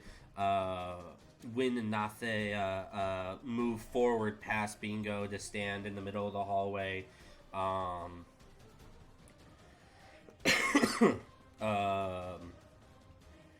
You see Nathea prepares his longbow. Wynn takes off her shield and has her flail, and she kind of claps them together, and you can see this almost like golden light kind of shimmy off of the shield as she prepares herself. Where do you want to go? I will allow you one more move before the Tarkans make their way inside. I don't know if I want to get closer or further from this. I don't know. I'll just back up, like just closer to Bingo. All right, you move to the you move closer to Bingo. Do another perception check for me, real quick. Okay. Oh, well, that's a nat 1. All right, you definitely don't see it. Okay. You are more I concerned. mean, technically a with- 2. You are more concerned with protecting Bingo and what's going on in front of you than what's going on elsewhere. Okay. I'm gonna roll for. All right, so.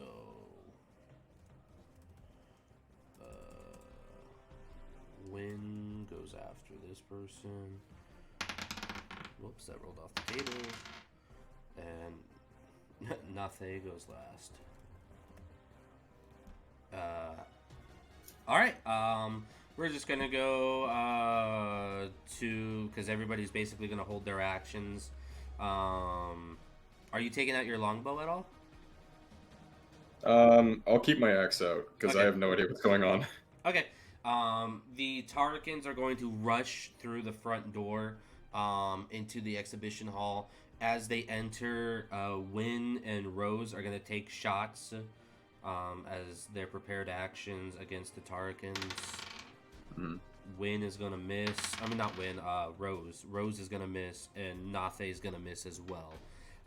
They fire the arrows, and the arrows fly, and you watch as they bounce off hardened pieces of shell that's on the bodies of these lesser Tarkans. You can hear more skittering, and as you kind of turn to your right, you can see in a gap in the wall, you can see movement outside of it, and you can see like the disgusting looking maw of one of the lesser Tarkans is trying to break through the wall. Top of the round, it's going to be you. Okay. I'll call the Bingo real fast. How much longer do you think? Oh, that's not Bingo. I cannot say. 1 minute. And like you can see that he's like he has sweat, like his fur is matted with sweat, and he's like visibly breathing heavily and clutching his side. Is there like a way for me to help him? You could try to do an Arcana check to see. Okay. 13. There is a way. It would mean that you would have to essentially go next to him, put your hand, and just give him all of your spell slots. Okay. Like you would feed him your spell slots to give him power to make it go faster. Okay. I'll call to the group and just say, "Can you guys handle this for a second?" Do what you need to do. And Amas runs forward at the Tarkans. Okay. I will sit next to Bingo and I will feed him my spell slots. You put your hand. I will say, how many spell slots do you have? Currently all 3. All 3. I will Yeah. say it'll take you 3 rounds to feed him all your spell slots. That's essentially what you're gonna do. Okay. So Amas is gonna run forward. He's gonna take an attack against one of the Tarkans. Misses. Win is gonna go take an attack. Hits. Okay. Rose is gonna take a shot. She is standing next to you. She's gonna miss. You see a couple of the Tarkans manage to break through the side wall and rush towards Amas, Win, and Nathe.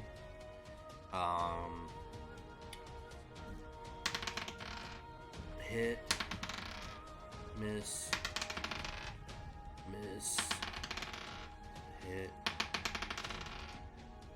Hit. Just gonna roll general damage. Just heard a lot of dice hit the table. Alright, Okay, your turn, feed spell slot. Yep. Okay. Amos. We'll say that the last turn you fed it. This is the second time. Third time's going to be the last time next time, okay? Okay. Amos misses. Win. Hits. Come on, Win. Do some damage. Alright. That's cool. 5 is good. Rose, you kind of open your eyes for a second and you can see a Tarkin rush towards you, and Rose steps in the way and attacks it, and she's gonna hit it. Nice. That's 6. Does not kill it, but she temporarily stops it, and now it's going to attack her. That's a nat 1. As it goes to attack her, Bingo, for a brief moment, flips out one of his hands, and you watch as the Tarkin gets hit by like a wave of magical energy and flies off the teleportation circle. Nice. All the other ones are going to attack everybody. Hit. Miss. Miss. Miss. Hit. Hit. Okay.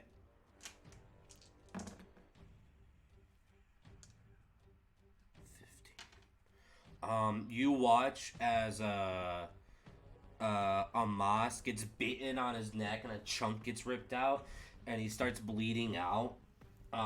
Wynn goes to cover him, and is basically protecting him as he's like bleeding out on the ground. Nathe is going to attack, and he's gonna miss. He is going to back up towards you, and is going to get hit as he runs away towards you. 4, 6, 11, 14 damage against him.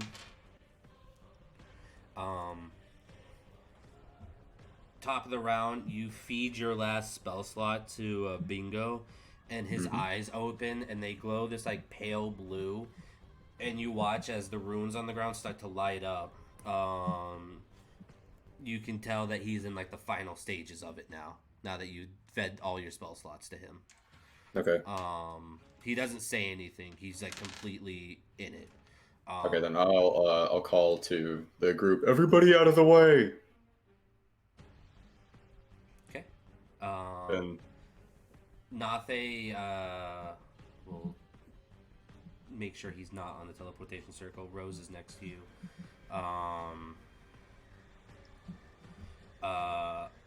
Amos, death saving throw. That's a nat 1. that sucks for that guy. Dwarf man. Win is I guess it going doesn't matter that much. to continue fighting. 17. That's gonna hit. Okay. Rose is going to step away from you and slice at 2 Tarkins that are coming at you guys from the side. That's a hit. Nice, Rose. Okay.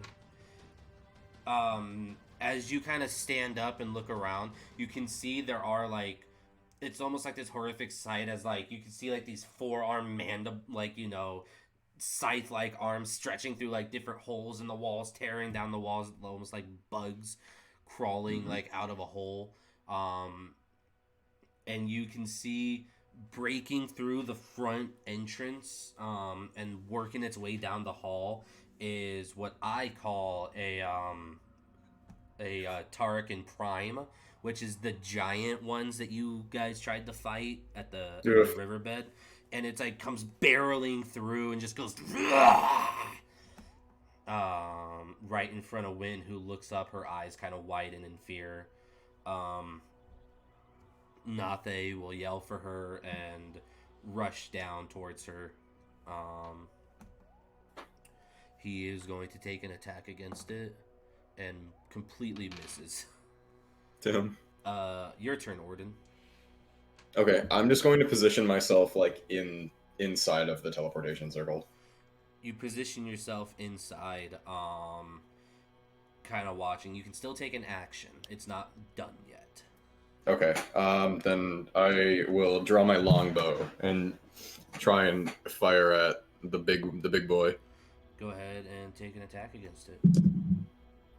Okay, that's a 4. That definitely does not hit. You fire, and it just Darn. ding bounces off its carapace. Amos is going to take a death save throw. You watch as Amos is just holding his neck, bleeding out, and he just sort of crumples and looks back at you, and just Oof. falls to the ground. It's His hand unfortunate. falling off, just blood pooling out from him. Wynn is going to try to attack the Tarkin Prime. She's gonna... Ooh, hold on. Does she hit it? She does not hit it. She swings at it and it just bounces off the side of its carapace. Rose is going to move next to Bingo and protect him from one, and she's gonna miss. These two Tarkins are gonna attack Rose. That's a hit. That's a hit.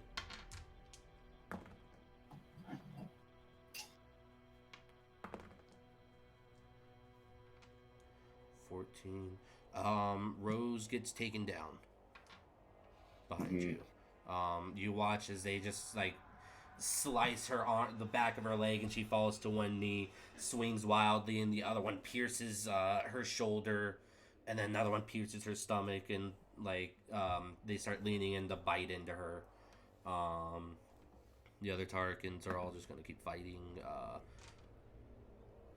As you are kind of standing there in this chaos looking around, you hear Bingo stand up behind you and go, "Mr. Orden, Bingo. I trust that you will do everything you can to prevent I'll fix it. this. Good boy." And he kind of, you hear this tearing noise behind you, and you turn around, and you can see like the Tarkin Prime has ripped Nafe's arm off. It has Wynn pierced on one side. Rose is just getting completely just fucking dog piled on by a bunch behind Bingo. And as you turn and look behind you, you can see the portals torn open. But instead of it being that like weird golden light like it was before, this time it's like this sort of bluish, purplish, and black color. Mm-hmm. And you look back at it, and you look at Bingo, and you see him kind of smile at you as he puts his hand on your chest and shoves you backwards. And as you fly backwards, the last you see is several Tarkins raising up their arms to slice down at Bingo before your vision goes dark as you fly backwards. Fuck. Hate that shit. You fly backwards through the portal, tossing and turning.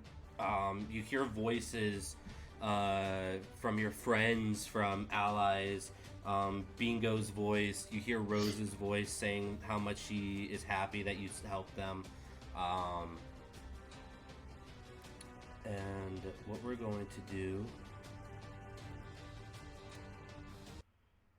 is Alba and Alphonse. Can you guys hear me? Yeah. Yeah. Hello, Alba. Is Alphonse here? I don't know if she's returned yet or not. I'm back. Sorry. All right. Nice. You two are walking down the hallway of the bar. You have just finished meeting with Dr. Zabash. Alba, Kyle is next to you. And you guys are talking about having Kyle go and visit Julie to open up a portal to travel. And as you guys are walking along, you hear this tearing noise, and as you turn towards the teleportation circle, you see a tear in like the fabric of the universe open as a blue and purple light appears, and you see Orden, who looks just completely ragged, hurt, and just terrible, come flying out through the portal, land on his back. Orden, you are just like, he has like this weird like steam coming off of him. Orden, you're like shaking with like this, like you're cold, like your body's extremely cold. Ah! Um, Shit. what? It's the two Ordens now then? Well, you just spoiled the surprise. But behind you guys, as Orden, you kind of stand up looking at everybody. You see you. Oh. Well, one of you's Hey, gonna have to go and hey. change. Um, are you serious? what? What? Wait a What's second, we going know how to on time here? travel for real? Okay, well, Okay, okay. whoa, Hold on. you or me? Yeah. Yeah. Well, Well, I this don't has been know about fun. this. And as you guys kind of look at the two, looking at the other Orden, not Thomas, not future Orden, I guess we'll call him. He kind of looks down, and you can see he's looking at his hands. He's like, what's And you can see he's like turning like see through. Oh, well, okay, it's Guys, this kind of thing, huh? I've seen enough movies to know guys, where this what's is going going. on? You'll be Quick, fine. guys. You'll be fine. He's gonna turn It's into little fine. You're triangles. good. Yeah, it's. We'll get the soul stone or whatever, and you'll be Thanos fine. has got him. No. And with the last final no, he just disappears from view. Okay, well now that that's over with, we got shit to do. Before we do that, we're gonna take a little break. It's perfect. But Sure thing. it is See me right back. break time. We'll be back, everybody.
you. All right, hello everybody. We are back with D&D. Currently you can only hear me as the other ones are all laughing, so I'm gonna let them laugh for a second. Now they're yelling at me. All right. I'm unmuting in 3, 2, 1. All right, we're unmuted. Hey everybody. Fuck. All right. Nice. We're back. We're back. We're back and Everybody's bigger than ever. back. Yay! I'm alive. Alba, Alphonse, Orden, and Kyle. Say hi, Kyle. Hello. Oh god. Fuck's sake. That's a nice hi. fourth wall break. Hello. The fourth player, Kyle, the guy that Charles has in his basement. But we're going to just continue on from here.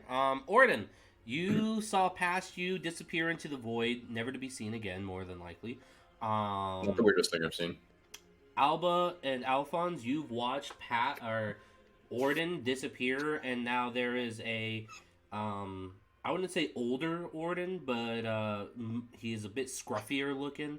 A lot. Not really older. dirtier. It's only been like 2 weeks. It's been 2 Punished weeks, but Orden. you do have like some facial hair going on because you haven't like shaved in 2 weeks. I'm very ragged. You're very ragged. You're very dirty. He smells of death. Stinky boy, stinky boy. He's covered in blood that's both his own and not his own.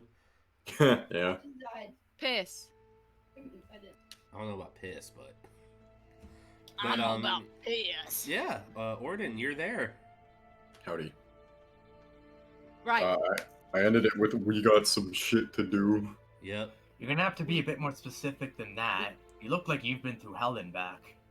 Yeah, kinda. So, this loop is the one where we kind of figure everything out, but we're gonna fast track that because I already know everything.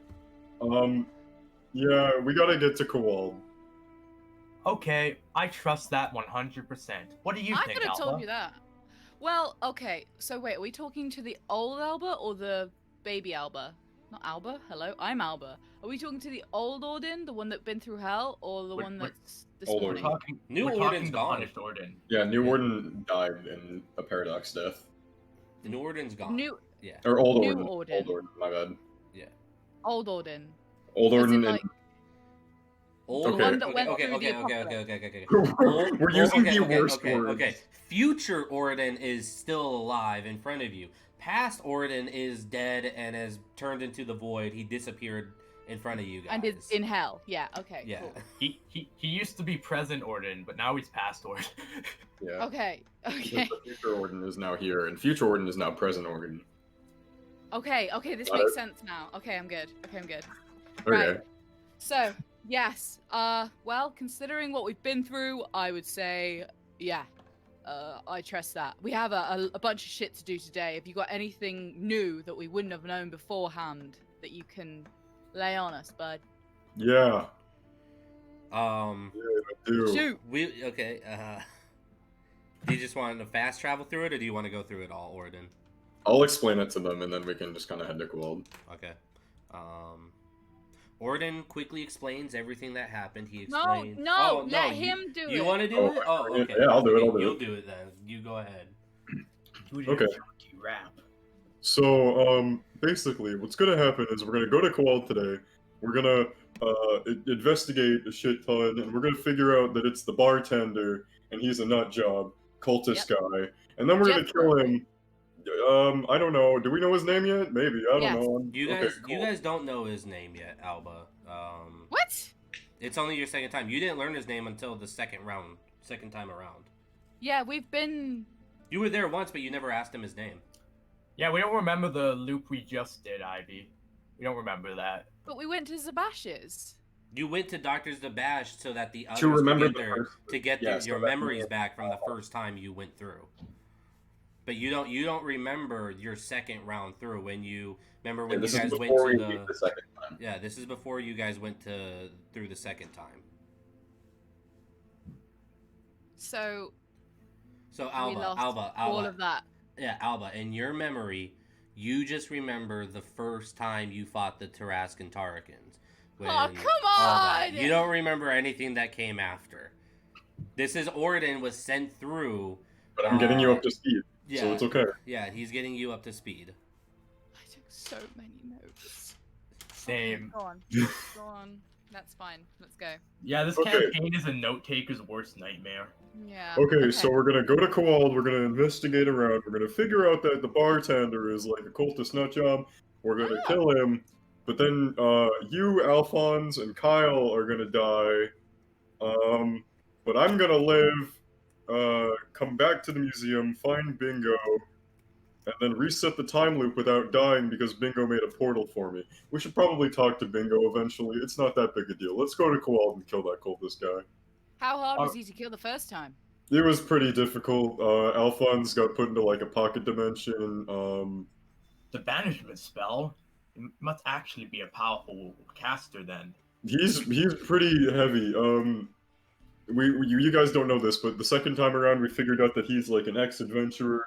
He had like a really cool wizard staff that you wanted to look at, Alphonse. It's less important now because Alba breaks it eventually. Yeah, that does sound like me. Yeah. Fair enough. Okay. So yeah, we should go. We should like do this. Okay. Alright, we need to get that teleporter up and running then, right? Yeah, let's go talk to Julie. Julie can figure it out. Erecting a dispenser. Alright, you guys head into the library where you find Julie making a cup of tea for Bingo. Okay, I'll take the You do lead. the talking. Mm-hmm. Yeah. Hey, Julie. Yes. Hi. Hello. Can you teleport us to Kowald, please? It's a little urgent. Kowald is not too far away. You could. It's like really urgent though. Did Bingo catch you up on the whole? Alba, did you get the book yet? Alba's got the book and everything. Yeah. Okay. Did Bingo catch you up on the whole thing? No. Okay. Essentially, time loop. If There's we no don't, time. We're not asking. We're telling. If we now. don't do everything really fast, then end of world Her stuff. eyes You know? narrow at you, Alba, as you command her, and she goes, "Let me be very clear. You are not above me, and you do not tell me what to do."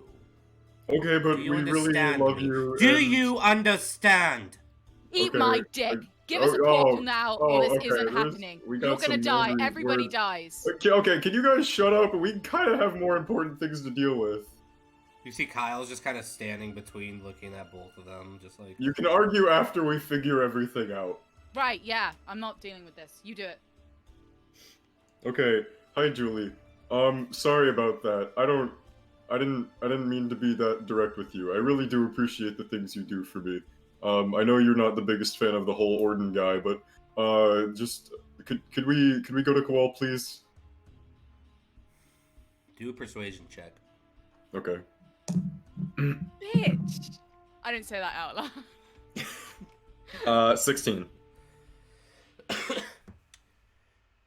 This will be the last time you get to use a teleportation circle for this month. Well, I mean, After if we that, you fuck are all everything on up, your then own. yeah. She walks Okay, well, past, thank you. She walks past, heading to the exhibition hall. Oh, I You just guys- want to bump her shoulder so bad, but I'm not going to. You guys follow along. She activates the teleportation circle. The golden portal appears. You guys enter on through, and you appear on the outskirts of Kowald. I'll call Cool. back. Just if you need anything, let me know. I really appreciate it. Love you. Well, not that part, but you know. You guys, yeah. Alphonse snickers a little bit as the teleporter goes off. Nice brown nose, dude. Let's just get to it. She doesn't matter what happens as long as we have another go at it, right?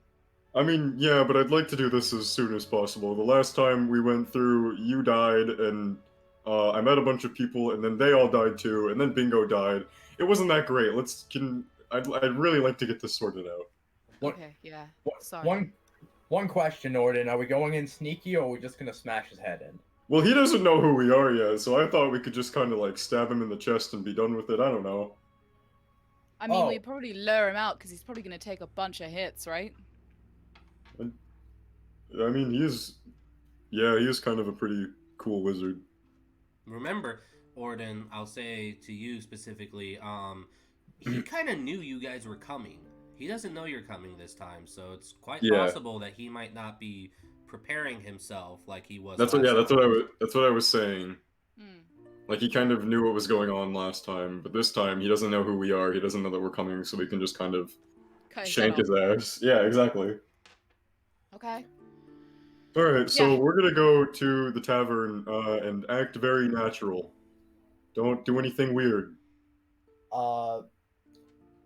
Alphonse puts the hood of his cloak up. That works. Just don't look suspicious. Hold up. Why don't we lure him out of the tavern so that it doesn't cause a scene? Because if we do manage to kill him, then the loop won't happen again. Can we like? And then we'll be murderers. Well, yeah, but like for a good reason. But other people won't know that. Well, I mean, what's important is the end of the world doesn't happen. Which is why we should take him out of the scene so we can kill him stealthily. What, like in the woods? Like fucking Yeah. Picture the rabbits or Put him whatever? down. Put that bitch down. Yeah, think about the rabbits. Alphonse looks to see if there's anyone walking by. No, there's no one around you guys. You guys are on the outskirts of the city, so you're in the woods. Oh, okay. I thought we were. Alright, tavern thing. You guys heading to the Pilgrim and the Goblet? Sure. Yes. I won't. I think we need more of a plan before we do that. Personally, Yeah, but you guys no, are going and I'll follow.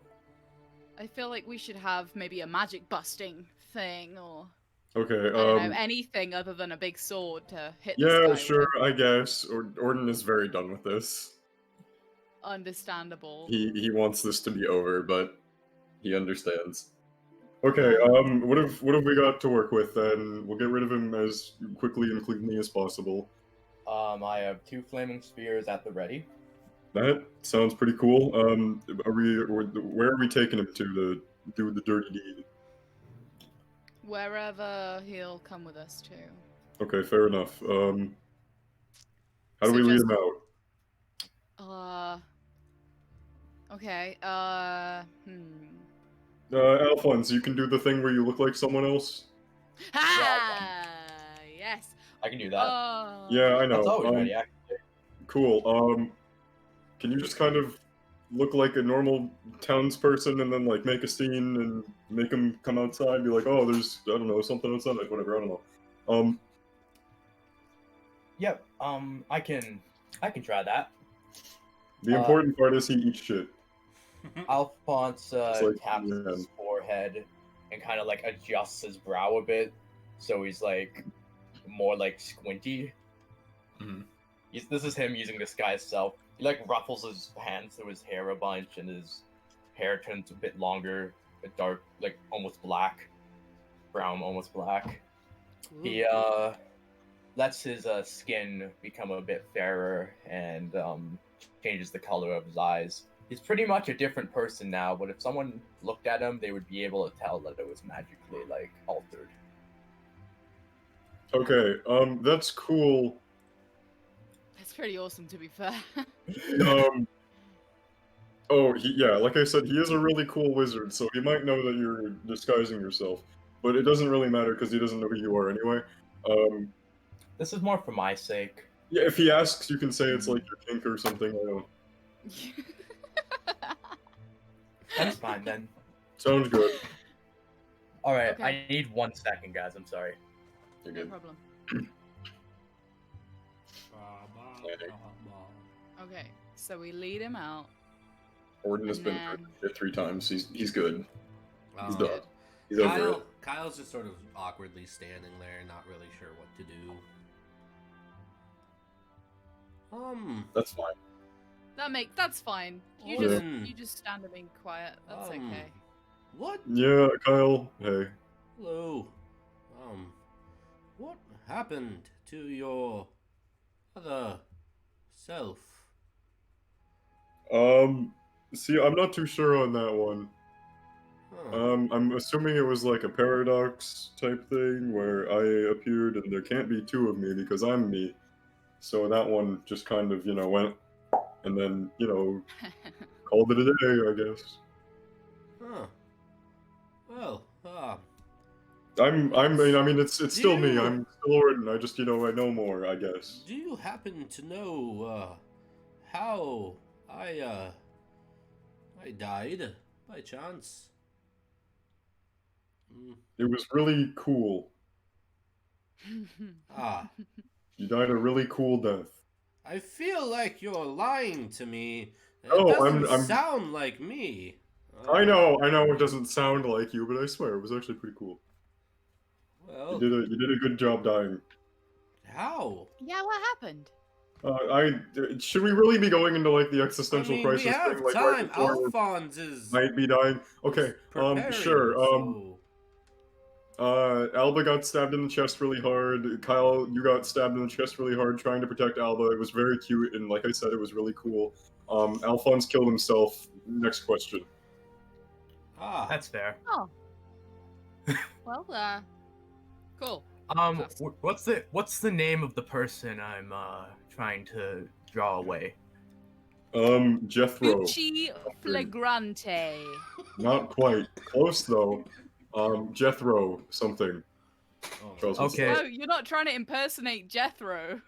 No, Oh. I know. I'm just gonna refer to him as Jethro, so he thinks it's actually important. Ah, I see. Yeah, you can just call him Jethro. I don't think his last name matters that much. Okay.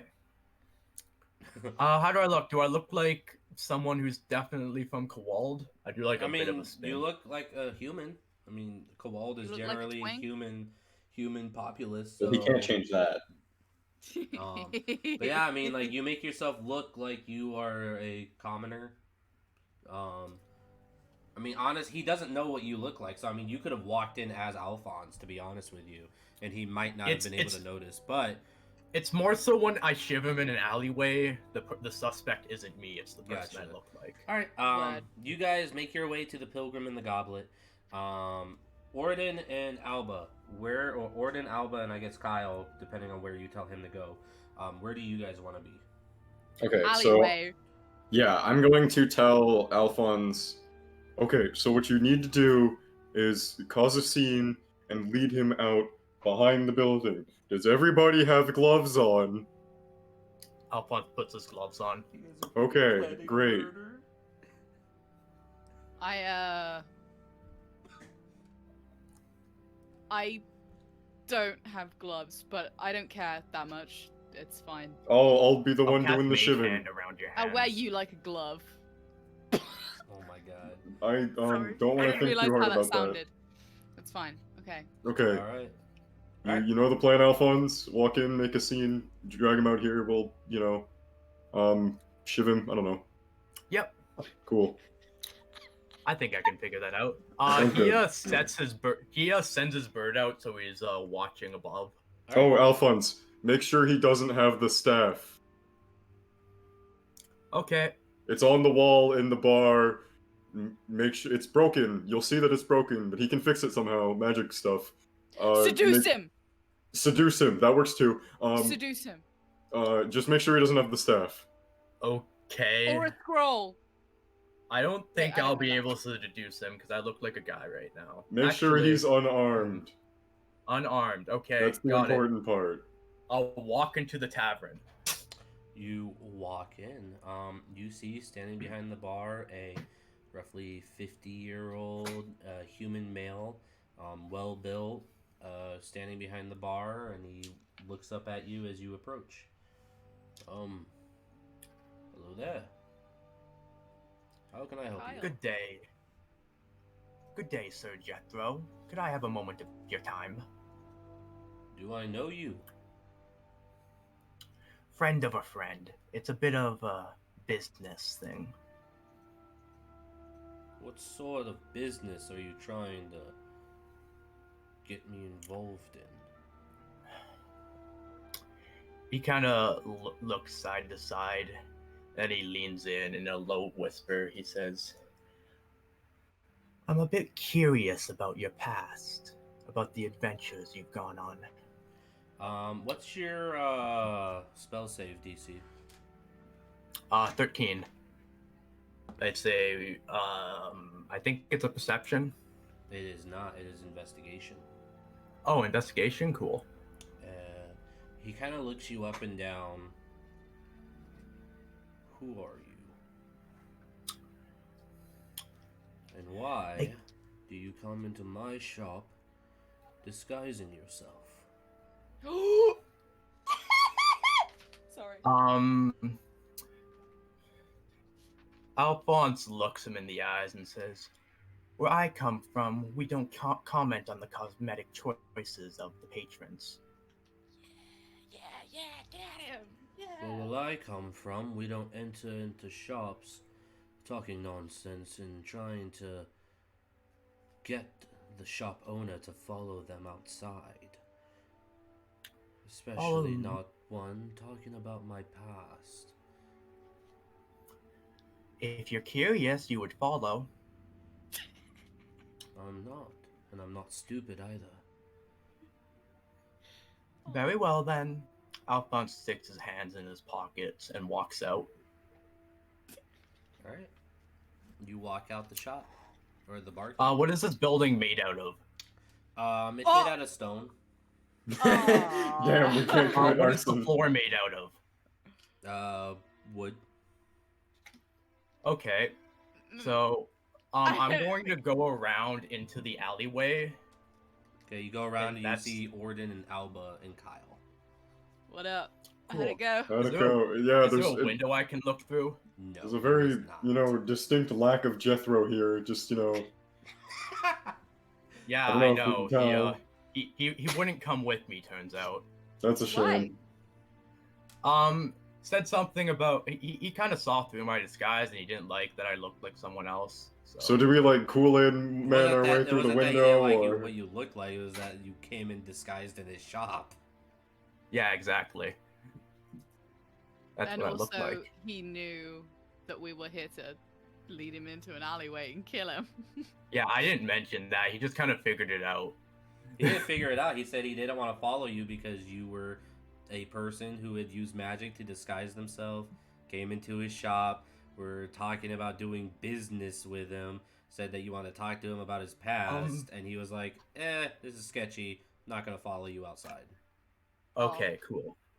That window where my bird was looking through last session, can I go to it? Can I find that window? Yeah, that's to the kitchen. Cool. Can I walking see over- into the kitchen? Looking in, you just catch a glimpse of Jethro heading into what seems to be a trap door in a cupboard. I immediately cast a flaming orb over the where the trap door is. You cast it right over top. Where the trap door is, so he can't go down. Well, he was already down it. You catch him. Oh, really? Yeah, he was. You catch him going down into it. So you're casting it Oh, on it above him. Yeah, I'll drop the flame orb on top of him and burn the ladder on the way down. Okay. Do you have to keep eye of sight to see where? Because you haven't seen down inside of it. I'm just letting you know that. I only need line of sight when I cast it. I don't need line of sight to take it somewhere. Okay. Or maintain it rather. But I okay. can't. I don't think if I'm controlling it somewhere I can't see, it would probably be an Arcana check to make Yeah, it. I'm gonna have you do an Arcana check to see, because right now you're just casting it above. Yep. 1 second. Hey, do you have a D20 I can use? Yeah. Guess I'll just bring up my dice roller really quick. I didn't have it earlier. when he was when Alphonse caught him going down the trapdoor, did he have the staff with him or no? Or was he able to see? He would have been able to see. He literally catches like the back of or the top of his head as he's like climbing down the ladder. Okay. As what all of that he would. That's a 17 for that Arcana check. Okay. Then you could guess that if he's climbing down something, then yes, you would be able to move it down. Go ahead and let me see something real quick. What was it? Flaming sphere, right? Yeah. Okay, give me 1 I second. can move it a maximum of 30 feet Okay, give me 1 per second. round, I think.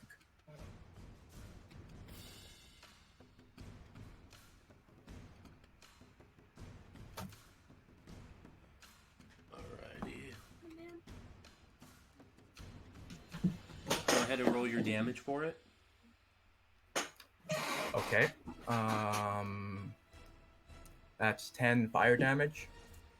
Alrighty. And then you're gonna have it follow him down.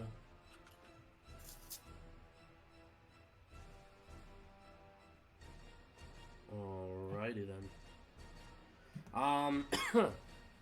You lose sight of the flaming sphere as it moves down, following after him.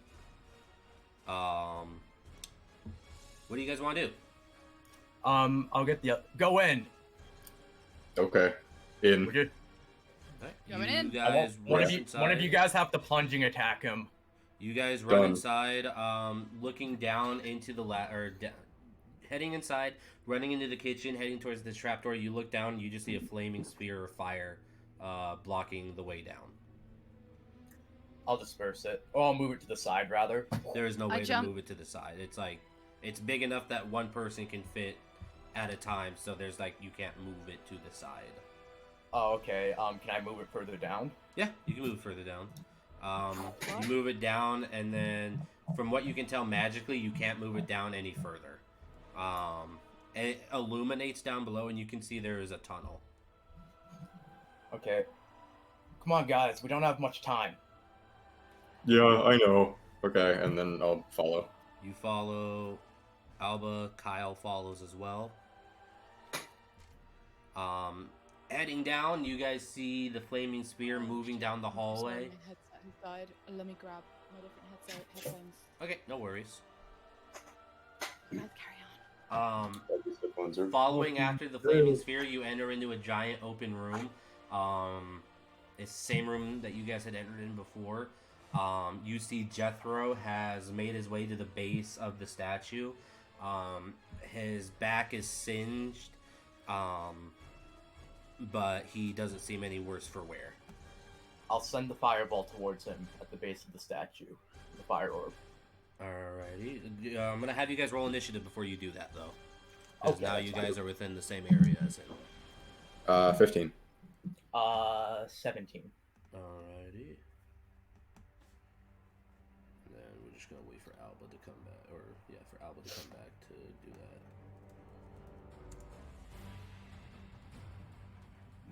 that. What was yours, Orden? 15. Okay.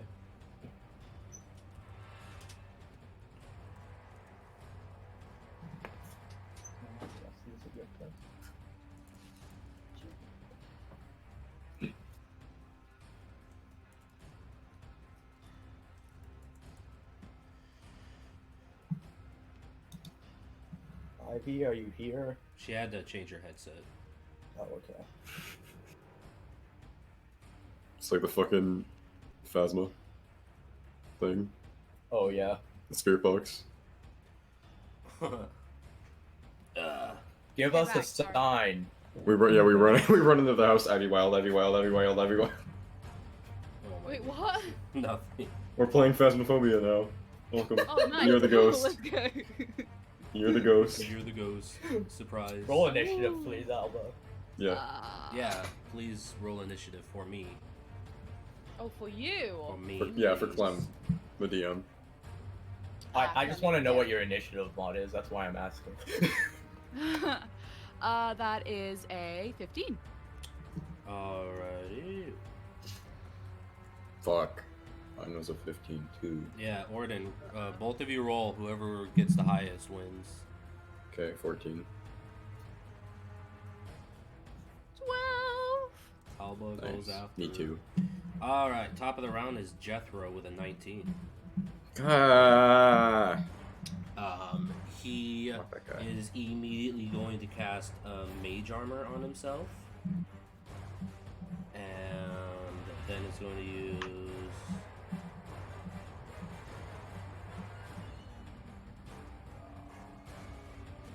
Sure, why not?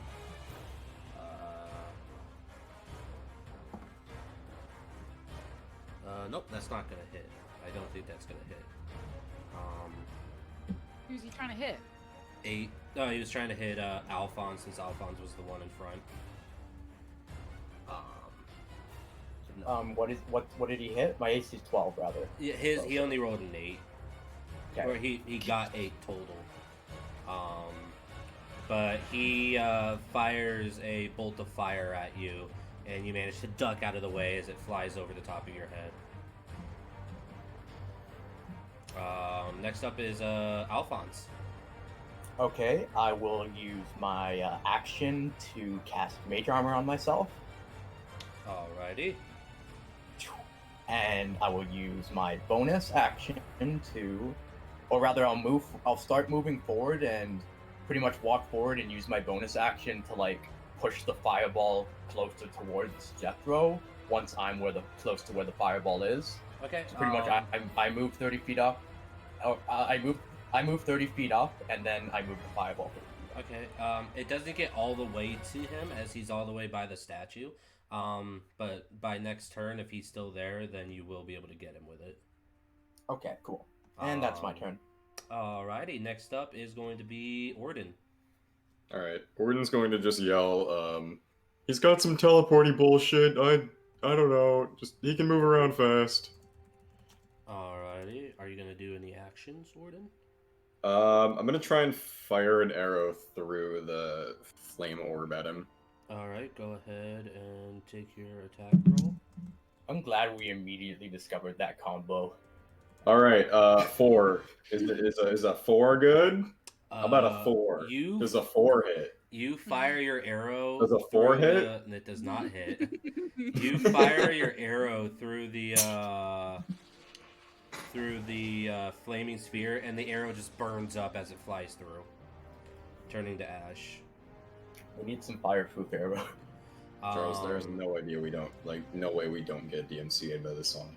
I don't give a shit. That's why I don't save my VODs. Alright, fair enough. And that's Can why I I go post on that? YouTube, baby. Are you gonna move? No. Alright, what do you want Or to do? I'll move up a little bit behind Alphonse. Alright, are you going... Okay. Like 5 feet behind him. Okay. You move up 5 feet behind him. Alba, your turn. So how far away is he? From me? In total, sorry. From you, he is about 80 feet. 80 feet. Okay. I am going to use the dash action then, please. Alright, you move a total of 60 feet to him. 60, and then I would like to use action surge, and I'm going to, what's the so it's like a tunnel, yeah? Well, you guys are in the opening of his like summoning cave like Of the thing. circly bit. Yeah. Okay, and we're the only way in and out, right? Yes. Okay. I am going to try to actually never mind. Ignore that. Sorry, ignore me. Retcon.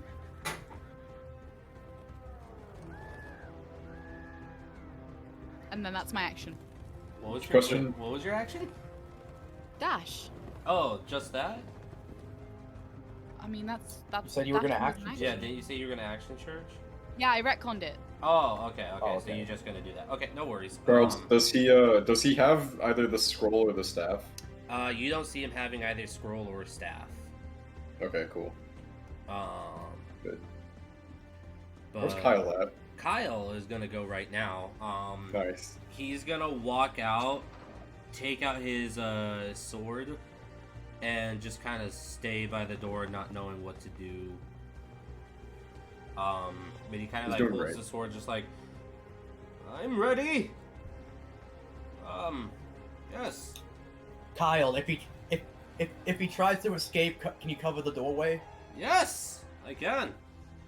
I will do that. Very good. Good luck, Miss Alba. See you in a bit, buddy. But top of the round is gonna be Jethro. He is going to More like Jeff no. Oh. God, I'm hilarious. He is just gonna go ahead and do a magic missile at Alphonse. Oh. I need to make an Arcana check to keep maintaining the fireball. Concentration check. Yes.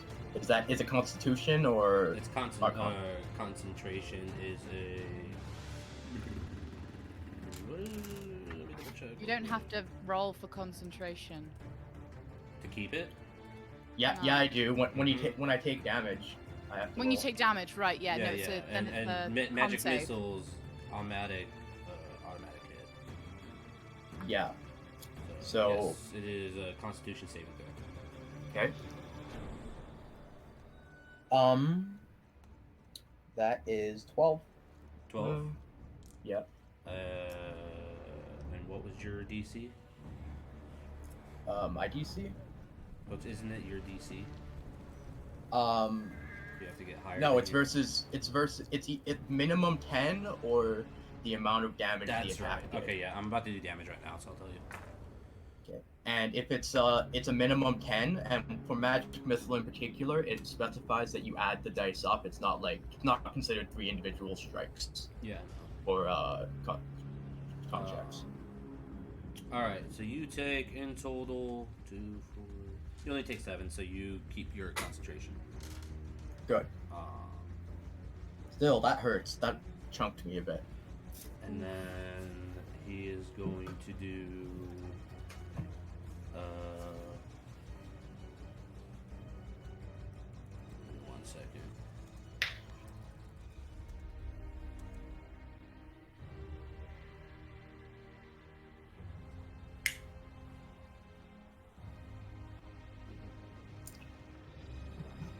Okay. And then he is also going to go ahead and do a firebolt at you. At not at Alphonse, at Alba, because she's rushing him. Do it, pussy. Wow. That is a 18. Yeah, that hits. Ooh, good hit. D10. That's a D12. I want a D10. Thank you. That's man. That's max. That's a 10. Yep. Can you tell me if you're wearing any sort of flammable clothing? No, I'm wearing chainmail. Okay. That's all I need to know, man. He tried it. He fucking tried it. Right. And then he is going to rush from the statue to the right side of himself, running away from the flaming sphere.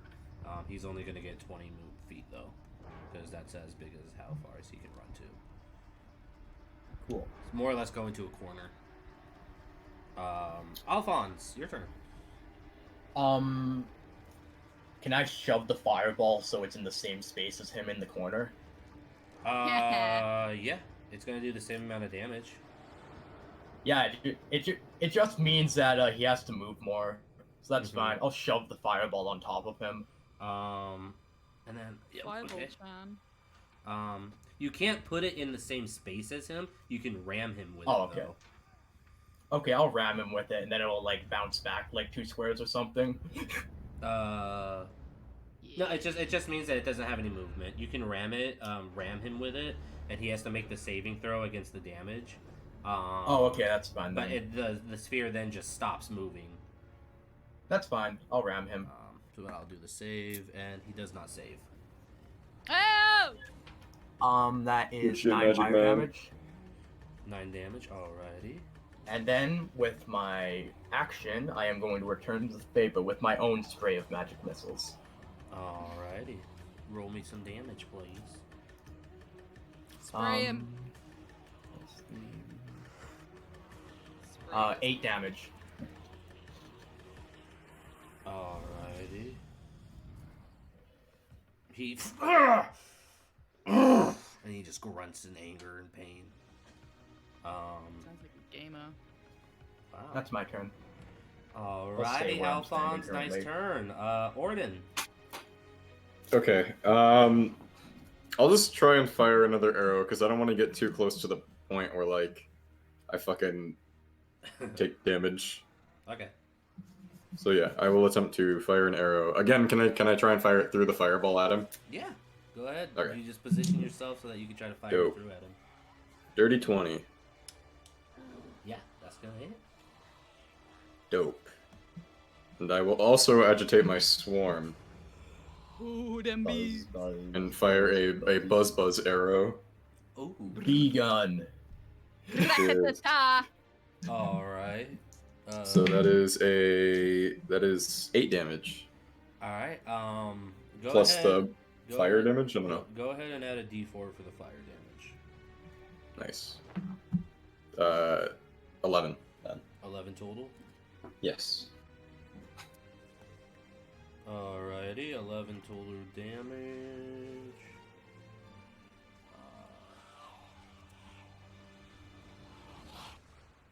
Alright, you guys watch as Orden fires this arrow that's got this swarm of bees surrounding it. It flies through the flaming sphere, and you watch as all the bees ignite on flames as the arrow God. and the bees slam Fire into bees. him. Fire bees. And he gets stung and shot with an arrow. Ooh, ooh, ah. Yeah, that's- Kyle. What did you do?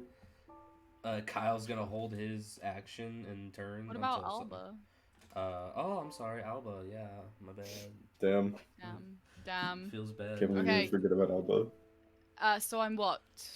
How many feet away from him now? You are 30 feet. You can get up to 30 feet. because he moved away from you. That sounds. Well, he moved. He moved away from the sphere, but it's still the same distance away from you. Okay, so 30 feet. Yeah.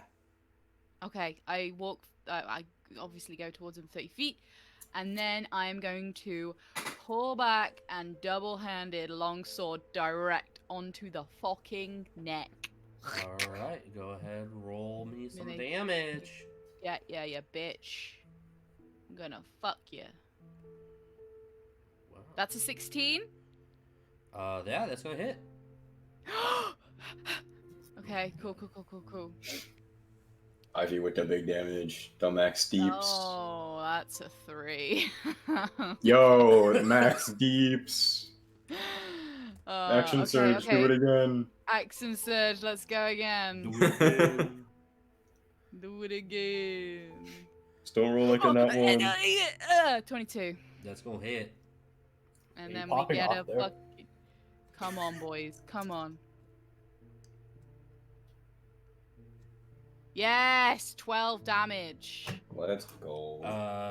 Damn. And to chop his head off in it. All right. I like how the British one makes British jokes. chop his All right. Kyle is now going to. When you slice down at him, you slice across his chest, and he just.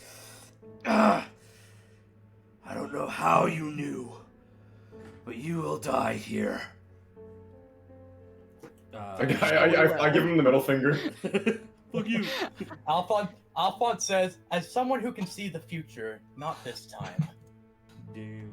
Ooh, I didn't know you could do that. Or are you bluffing? No, he can. He can like see. It's good. Alphonse is cool.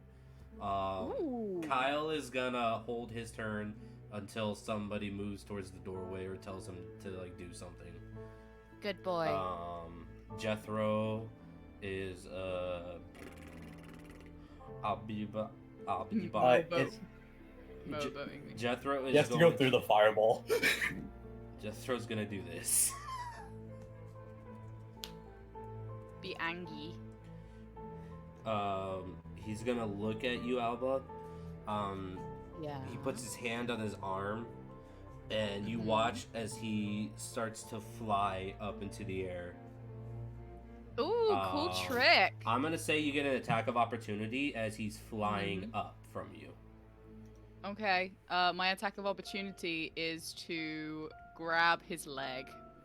Oh, you're gonna try yank to it grapple back him? down. I'm trying to yank it back down like a toddler misbehaving. Let me double check something. Let's see. You're that You're fucking like the- crap, baby. Not 20. Not 20. That's 24. No, let's That's Alright, go. I'll let you. Yeah. Okay. You do like the whole thing where you grab his leg and just like smack him on the ground a bunch. You jump up and grab his leg, and you manage to keep him in place. He looks at you, his eyes flaring up with anger, and he's going to do another. You're a No, baby. he's gonna do this. Do you call him a baby in character? You I call him a baby and say, quit trying to fly away, you little pussy. Damn. He's gonna reach down and is going to. What type of armor are you wearing? Chain. Chain's metal, right? Yes. Yes. All right. Oh, okay, yeah, he got you. That's a 15. Okay, as a reaction, I use Stone's Endurance. No, not Stone's Endurance. It's fucking Shield. It's a spell. And it's a reaction, and when you take when you are hit with an attack or targeted by the spell Magic Missile. And Okay. it gives me a +5 to my AC. So that doesn't hit. Alrighty. Okay. He goes down and grabs your arm and tries to shock you. But I crunch his leg in my hand. Using Say shield, no. you manage to shrug it off. I didn't know that I used shield, so I Is- just is it thought that that you I'm just- really tough and cool. Oh, okay, yeah. You don't know that you used it. It just happened. I'm just a badass. I'm like, Oh. you really are weak, aren't you, bud? It's okay. He just glares at you, his eyes flaring up in anger. Next up is Alphonse. Can I roll an Arcana check to realize that Alba is capable of using magic?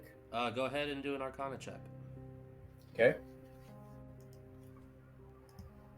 I'm gonna use one of my fortunes to make that a 14 total. Okay. Is that enough to identify shield? It is Wait, not on Alba. Not on Alba. Okay.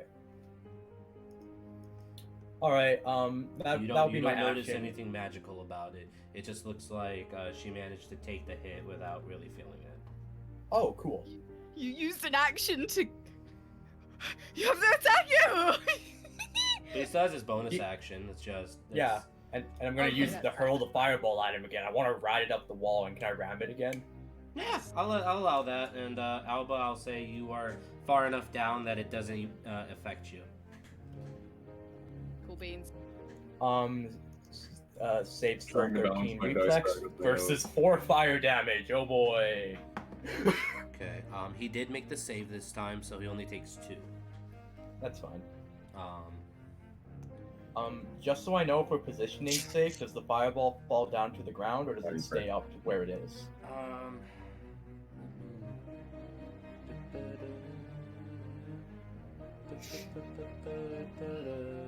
Oh, 1 second. Charles vibing. Well, Googling Dude, I things love about this song. his It's own such a game. good song. It can stay. It falls back to the ground.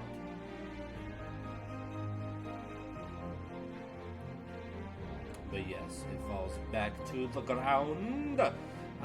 Next up in the turn order is Orden. So is he still up in the air? Yes, he is. Okay. Let me read exactly how this spell works real fast. Yes, Orden, I meant to mention that you do get all your stuff back.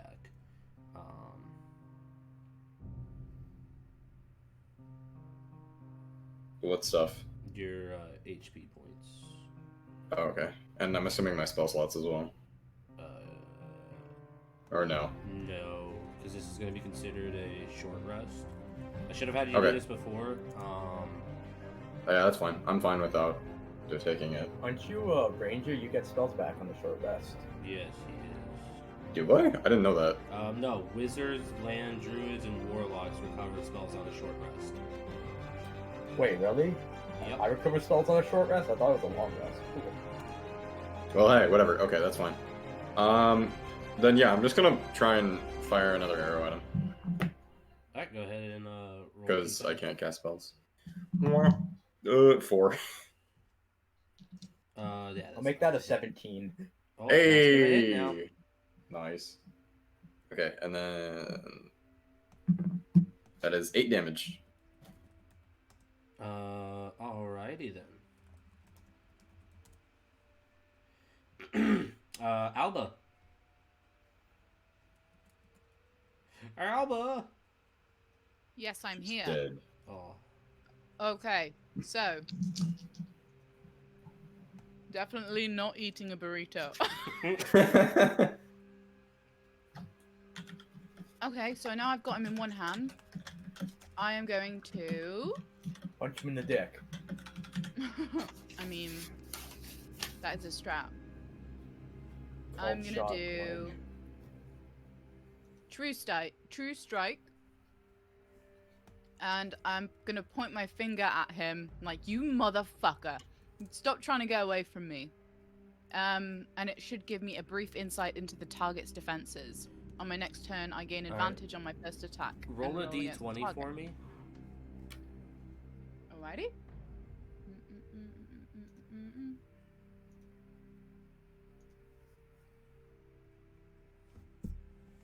12. Alright. Yeah, you managed to use True Strike without a problem. Cool. And you need to. Target's defenses. You could tell that he is using a magical armor. Mage armor. Yeah. Makes his AC 15, is what I would say. Any resistances? Yes. He has damage resistances from spells, non-magical bludgeoning, piercing, and slashing from non-magical items. Okay, so we need a magical item to take him down. Well, to do normal damage, otherwise it's all halved. Okay, cool. Got it. Alright, Cool, and thank you very much. Yeah, and then you obviously have advantage on your first attack roll against him. Yes. But just so you know, I mean, you know your thing is magical, and then Orden's thing is magical. Your thing is magical. Your sword. Right. Yes. Yeah, yes. and then my axe is And magical then as your well. axe is magical. Oh fuck. So I mean, you guys have been doing normal damage more or less. It's just whenever he takes damage from a spell, it's he gets half the damage on it. Nice. Okay. Yeah, Cool. I'm a little bit useless right now, but it's okay. You're doing the most You've been damage. doing like a lot of you've been doing damage against him and knocking him down and stuff. So I mean, damage is great damage. too. And he's like not as powerful as he was when you guys fought him before. So he's getting True, there. I guess. Oh yeah. Next. Whose turn is it now? Next turn is Hoyle. Kyle. He's gonna chill. Okay. He's gonna vibe. Cool. Straight vibing. He's straight. You guys look over and he's like just bopping. he's moving, he's boogieing. He's boogieing. He's got his AirPods in, he's just, chilling. Jethro's turn. He's gonna try to shocking grasp you again to let him go. Sure. Ooh! That's 23. No, 22. My bad. No. Yeah, that hits. Ow. What's fucking? Yeah. Okay, 22.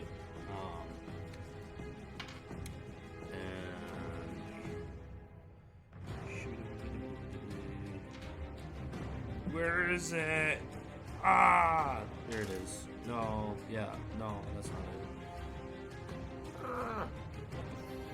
Here it is. You take 5 points of lightning damage Cool.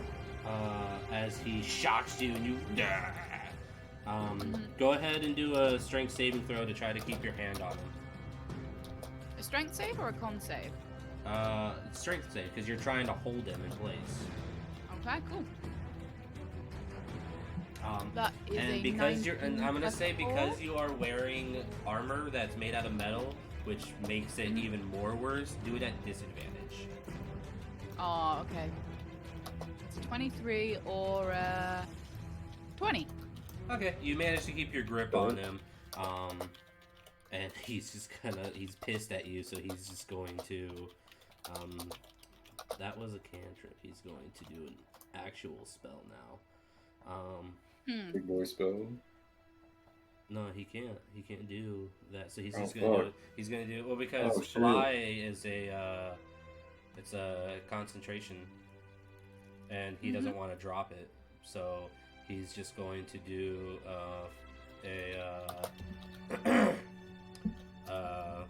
another shocking grasp on you. He wants you to let him the fuck go.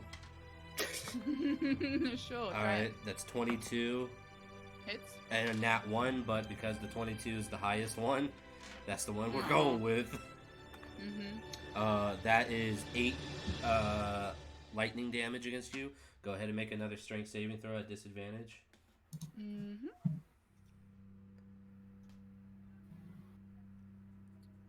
So that's a 18 or a... there we go. Or an 8. Alright, you let go. You just get shocked so much. You guys watch as literal lightning is erupting all around Ivy, and she lets go just because her whole entire nervous system is shaking, and he just boom Superman's ups into the air. Get the fuck away. He's like, finally, Jesus. Superman's ups into the air, and he's in that pose where his legs are perfectly together, type of fucking pose, Jesus leg pose, I should say. But he flies up and looks down at you all, and that's gonna be the end of his turn. It's Alphonse's turn. While he is in that Superman pose, I'm gonna shoot another spray of magic missiles at him. Yeah, do it. 3, 6, 9 damage. Okay. And then he has to make a concentration check to keep flying. Versus 10.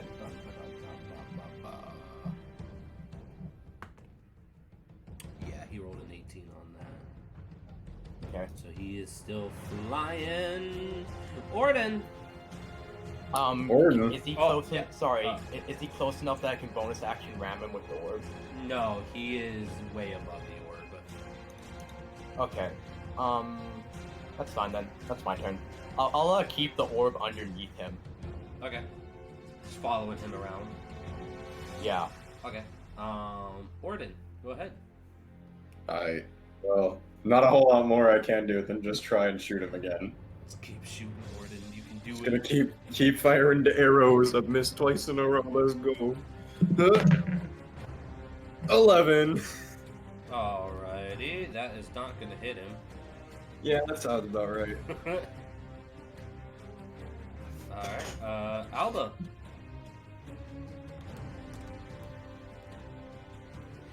Right, here's what we're doing. Hit with big sword. Again. He's too far away from you. How far? Throw He's the 60 sword. feet up in the air. Oh, fuck. Okay, I'm gonna throw a hand axe at that bitch then. Okay. He fucking yeeted himself up into the air to get away from you. Okay, hand axe to hit is 9, so I'm guessing that doesn't hit. That's not gonna hit. You just and just you bonk. Hit! And then I miss. And then you miss. Does it rebound off the ceiling of the cave and bonk him in the head? Yeah, that's my action then. Alright, Damn. that's Alba's action. Do you want to move at all? No, I don't want to move, but I do want to say to my goons, he's got mage armor, and try and hit him with magical items. Regular attacks and magic spells will not work. Well, will work, but won't be as effective. Okay, you yell that. You guys hear her yelling that. Kyle is going to feel completely useless and like he is not contributing whatsoever to anything going on currently, and it's going to bring his self-esteem down just a little bit more. Jethro. Sorry, Kyle. We're trying to save the world. It can wait. Can it not? Jethro is going to go ahead and do.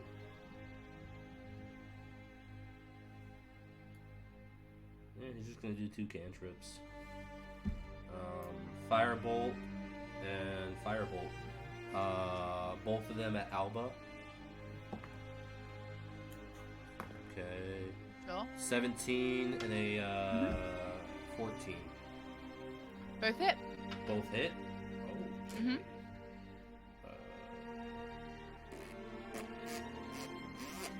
Okay. Why do I have higher AC than our barbarian? Oh, never mind, you're a fighter. I'm not a barbarian. Thought you were. You take I'm a 5 fighter. points of fire damage. I have the stream up. I can literally just look. Dumb. You take 5 points of fire damage, Alba. Mm-hmm. And then he is going to go ahead and fly to the center of the room.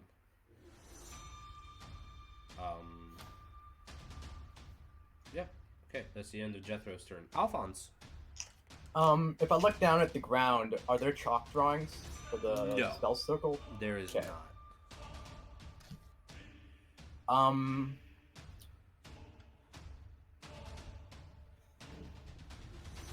If I use my action, can I try to like float the fireball upwards so it's starting to get closer to him? Yeah. I'll say it's gonna. You would have to use both your act. Yeah, you would have to use your action to do that versus a bonus action. Okay. Simply because If I Flaming use an Sphere- action and a bonus, can I move it a bit further?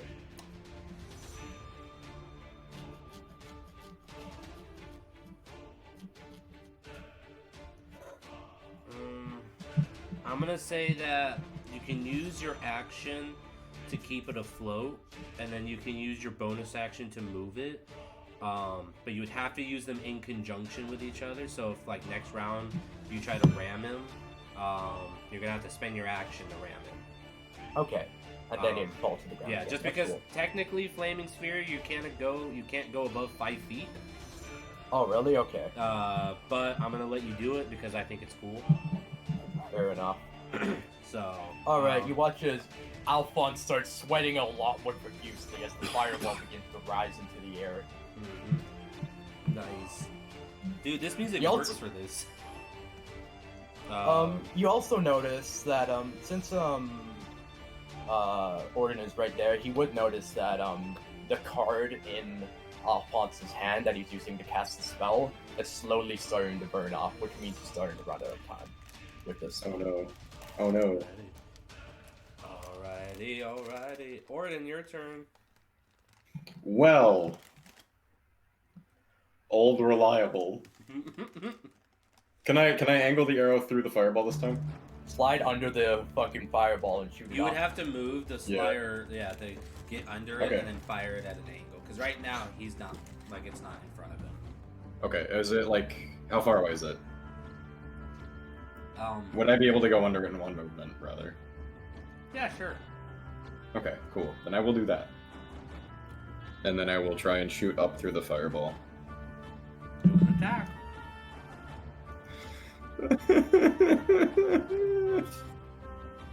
Six.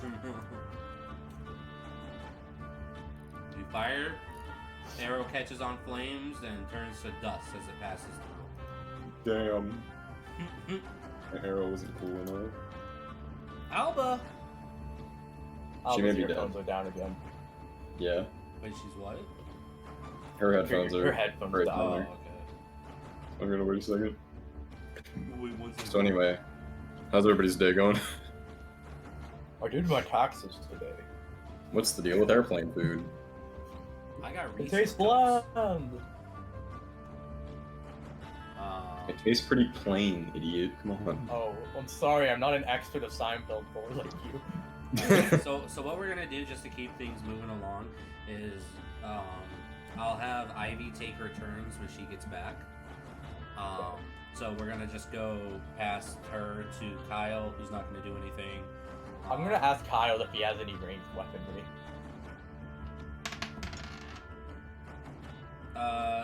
he kind of pulls down his backpack and pulls out a hand crossbow. Good. Pepper him with as many bolts as you can, please. Right! And he fires the hand crossbow. Ha! Are you fucking kidding me? Did No! he crit? He got a fucking 20! Let's go! Let's go! Are you fucking... Kyle. Kyle is the epitome of can't do shit, but when he does it, it's amazing. He just needs a push, you know? Yeah, you know, just gotta. And I have 13 charisma. I'm an okay commander for that. Oh my god. I'm so upset by this. Whatever. Roll the damage. He might roll like a 2. No, dude, he got a fucking 9. He got a 9? What do you 9 mean? doubled 18. Oh, He did 18 damage with a single crossbow bolt. Let's go. Where does it hit him? I'm gonna say In the jugular. Kyle aims, and you see him like unsure, and then his eyes narrow, and he just fires the hand crossbow. It flies up, and as you see Jethro reaching his hand out to cast a spell at you, Alphonse, it flies up and hits him right in his armpit, making his arm cramp, like just fucking sink back, and he goes ah, and like screams in just agonizing pain. He needs a concentration check. And he's going to do that. Oh, Are you? so excited. What did he roll? What did he roll? He rolled a 5. Charles, you can't blame this on like the characters, dude. You're the one rolling the dice. No, I can blame it on the characters. Because, like, no other character is like Kyle. No other character is so... He stood this whole fight and did nothing. You guys had me roll for him. He hits the crossbow. I was like, alright, he can have the crossbow. He rolled a 17. Alright, he'll roll to attack. Fucking nat 20. Rolls a 9 for 18 damage, and now the dude fucking breaks... Oh, Kyle! My dude. Why are you like this? You created him. I know I created him. Be proud of him. We're He's gonna wait for 60 Ivy to feet get up. back. Yeah, Ivy is dead. Yeah. Unfortunate. We're gonna wait or just keep going. Well, it's not Jethro's turn yet. I was skipping over Ivy real quick to go there, but I'm gonna wait until Ivy gets back because she's gone now. Okay. Yeah. All I'm going to do right now is just calculate the damage for him falling. Nice. Fair enough. Ivy said fuckies. All right. Hey, chat. What's up, chat? Hey chat. How you Guess doing? what? I'm about to roll freaking 6d6 chat to see how much damage is done to Jethro. I'm sorry, and that number is 6d6? 6d6. I rolled 3 6s. 6, Kyle, you 12, motherfucker. 18, 22, 26, 29 damage. No fucking way. Alright, I gotta wait for Ivy to get back to like reveal this, so. He's dead. This is the second time Kyle's like fought in one of the bosses. And just kind of done everything right. At the end. And we say that like he is not strong. Come on. He is the protagonist, you know? We're all side characters in his story.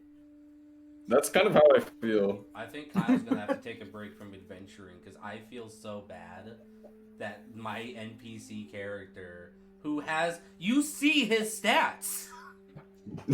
You see his stats. He has Okay. a -1 in charisma. Let me put it this way, Charles. If I was mad about it, I wouldn't have asked him to pull out the crossbow. Okay, that's fair. I'm just... Alright, well... Ivy, where are you? She said fuckies in Discord. Oh my god. And that was the last we heard from her. Her final words were fuckies. She fuckied your last fucky.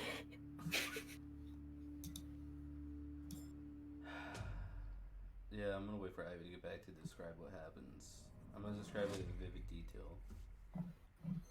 Describe it in just as much detail as you did when we were getting vivisected by the Tarkins, please. I will.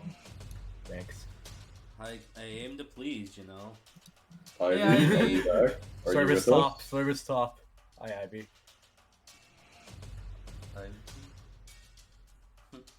Daddy? Ivy, Do are I you there? look like your daddy? Phasmophobia again. Give Ivy us a wild, sign. Ivy wild, Ivy wild, Ivy wild.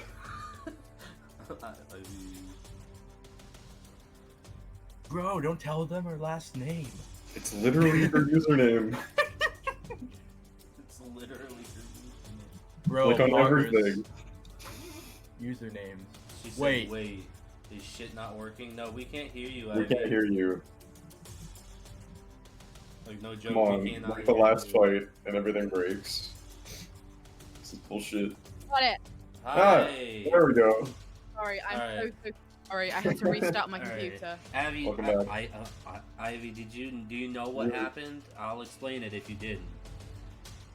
What happened? Okay, Ivy, I will explain it. So we skipped your turn just because I was like, I don't know what's going on, and I want to keep it going, Understandable. right? Yes, So, yes. Go to Kyle. Alphonse asked Kyle if he has any ranged weapons. Well, I rolled. He got a 15. I gave him a hand crossbow. Oh, that's nice. Kyle shot at Jethro. Gets a nat 20. Job. Oh God. Jethro fails his concentration check to stay flying. He's 60 feet up in the air, falls. I roll 66. The total is 29. Jethro's HP was 22. Kyle killed Jethro. Yeah, that sounds about right. So you guys watch as Kyle, like I said, Kyle takes this hand crossbow out, aims, narrows his eyes as Jethro's hand outstretches, lightning crackling from it as he aims towards Alphonse. Kyle fires, the arrow flies through the air, pierces Jethro right under his, I'm gonna say his ribs this time since it's more or less killing blow. Pierces him under his ribs. Jethro screams in pain, loses concentration, and you guys watch as he falls through the air and just smacks into the ground. Does he go through my fireball? No, your fireball wasn't under him. Oh, okay. But he falls and just smacks into the ground, which is a sickening noise. Oh my God. Okay. Can we poke him? Make sure he's dead. Yeah, you can walk over.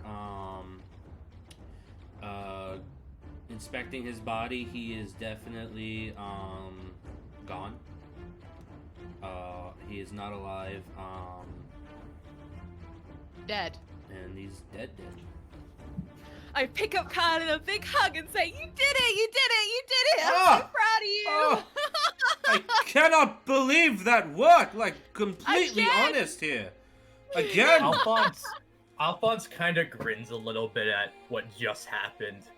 He What takes is a it lot for? of glee in watching the lightning, in particular, watching the lightning that was about to strike him flicker away into nothing. Yeah, you watch Yeah. as the lightning in his hands and then in his eyes just flicker and go as his eyes glaze over.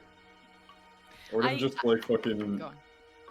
Orden just is just like, good job, Kyle. You guys- Lets out like a big sigh and then just falls to his knees. Yeah, you guys just take a moment as, while the two of you hadn't gone through what happened last time, you do feel this sense of absolute relief, knowing that you averted a terrible cataclysmic event, and Orden, you And then it watch as happens anyway. you watch as Orden just like falls to his knees, and you guys know that Orden's been through 2 cataclysmic events and has seen not only his friends die, but then saw the people at the museum dead, and then saw the people that he helped save die at the same time. So he's been through a little bit of shit.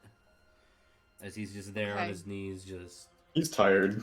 Hey, dude. Alphonse will do the logical thing while they have their good character develop moment and strip Jethro's corpse of anything valuable. Okay. Wait. Hold up. Orden, are you okay?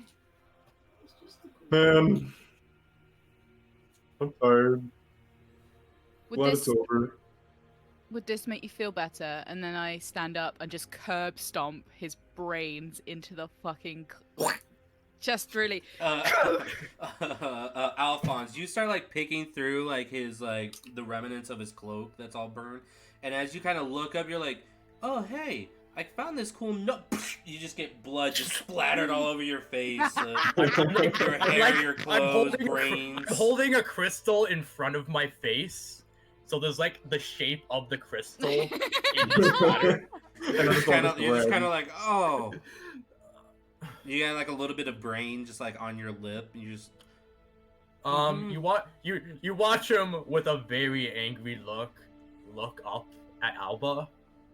I'm just looking at Orden like, you did good. Like you. Yeah, well, it helps a little bit. Orden wants to know if the people from Mercer are safe, even though like that was in the last loop. Yeah. Well, Orden, you feel a sense of relief as killing him, especially so early. I mean, like I said, like he had 6 hours of stuff that he was going through to do that summoning, and you stopped him before he even got a chance to start. Feels good. Orden's gonna take the fattest nap.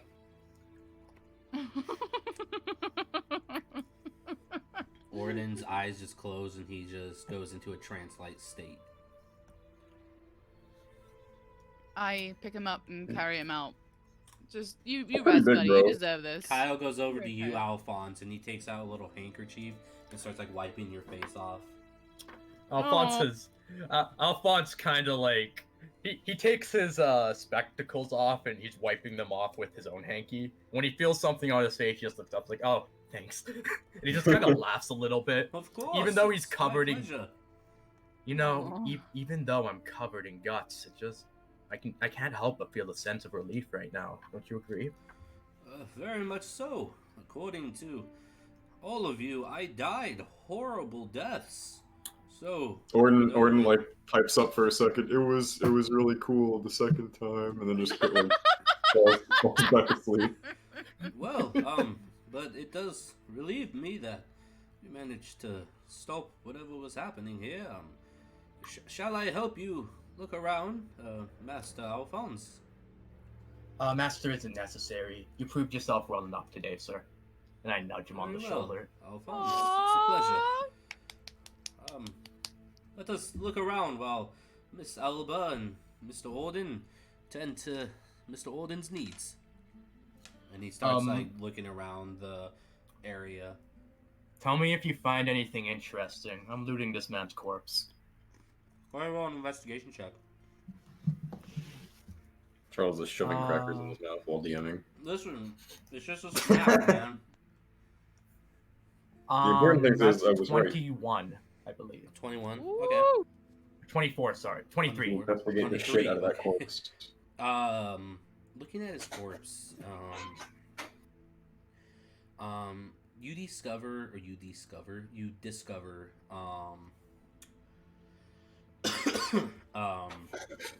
a drawing. It's kind of like a painting, I guess you could say, but it's like picture sized. Okay. Like as if one you would have in your wallet. You can see it appears to be Jethro, but he looks a lot younger in this drawing. God damn it. You see it's an old group of other adventurers around. I hate this.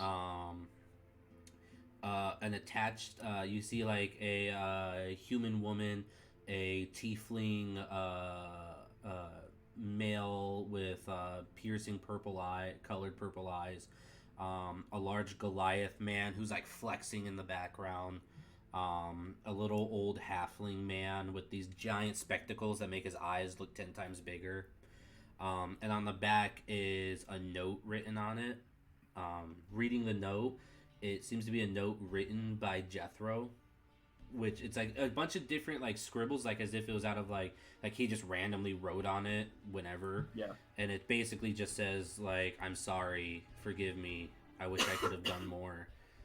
And from what you can guess, this is like, you know, his old adventuring party. He'd never talked about this story with you, so you wouldn't know about it.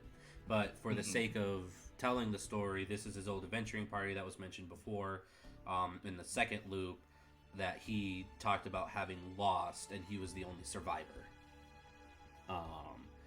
Along looking at that, you notice another letter within his cloak pocket, inner cloak pocket. You pull it out, and opening it up, or on the seal of the letter, it's open, but the wax seal has a giant M stamped in it. And opening it up, it simply says, "Jethro, my friend, you do not want to anger me." Is there a signature? No signature, just the simple, in like the middle of the page is what it's written. Kyle calls. It's like over, the we know letter, yeah. kind of. Pretty much. Kyle calls out to Joining the Dark you. Brotherhood. Kyle calls out to you and goes, Mr. Alphonse, I appear to have found a looks like a secret door over here. And he's kind of... Don't touch it. It might be trapped. Oh, all right. I was about to touch it, so it's good thing you called out to me, because I was about to do it. Stay there. I'll be there in just a moment. I'll take both the letter and the photo and slip both of them into my pouch. And I didn't find anything else of worth? Nothing else on his body, no. Okay. As we walk away, I'll bring the fireball over, crush it down onto the body, and cremate it into nothing. His body cremates away, leaving nothing but And a then I pile just- of ash. I disperse the fireball and walk towards the trapdoor. The fireball kind of spins and disperses in the smoke and floats up into the air, and you see nothing but a pile of ash left behind. Walking over to Kyle, you do in fact see that there is a stone door that it blends in, but it's just cracked enough that you can tell that it opens inwards.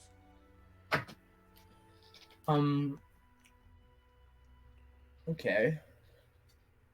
Can I lift it, or is it heavy? You can push it. Okay, here, help me push this out of the way. I have my Kyle. mage armor up still, so Okay, if you and if I Kyle... get hit, it'll be fine. Okay. You and Kyle push on the door, and nothing triggers. The door slides and opens up, and you can see it looks to be like a little cubby room. There's a desk, a bed, and there's papers strewn all about the place. You see like a glass case. There appears to be a scroll that is all tied up inside of a glass display case. Alphonse will look around. Does it look like there's anything that would trap the display case or anything? Do an investigation check on it. Okay.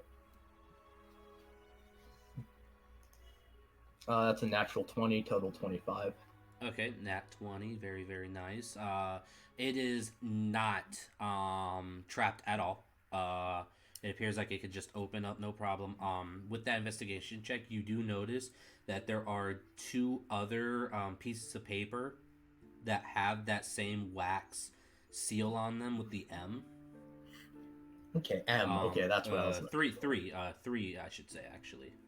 3 total, or Three 3 total. including the one I, or three- three without the one I have. 3 without the one that you have. Yes.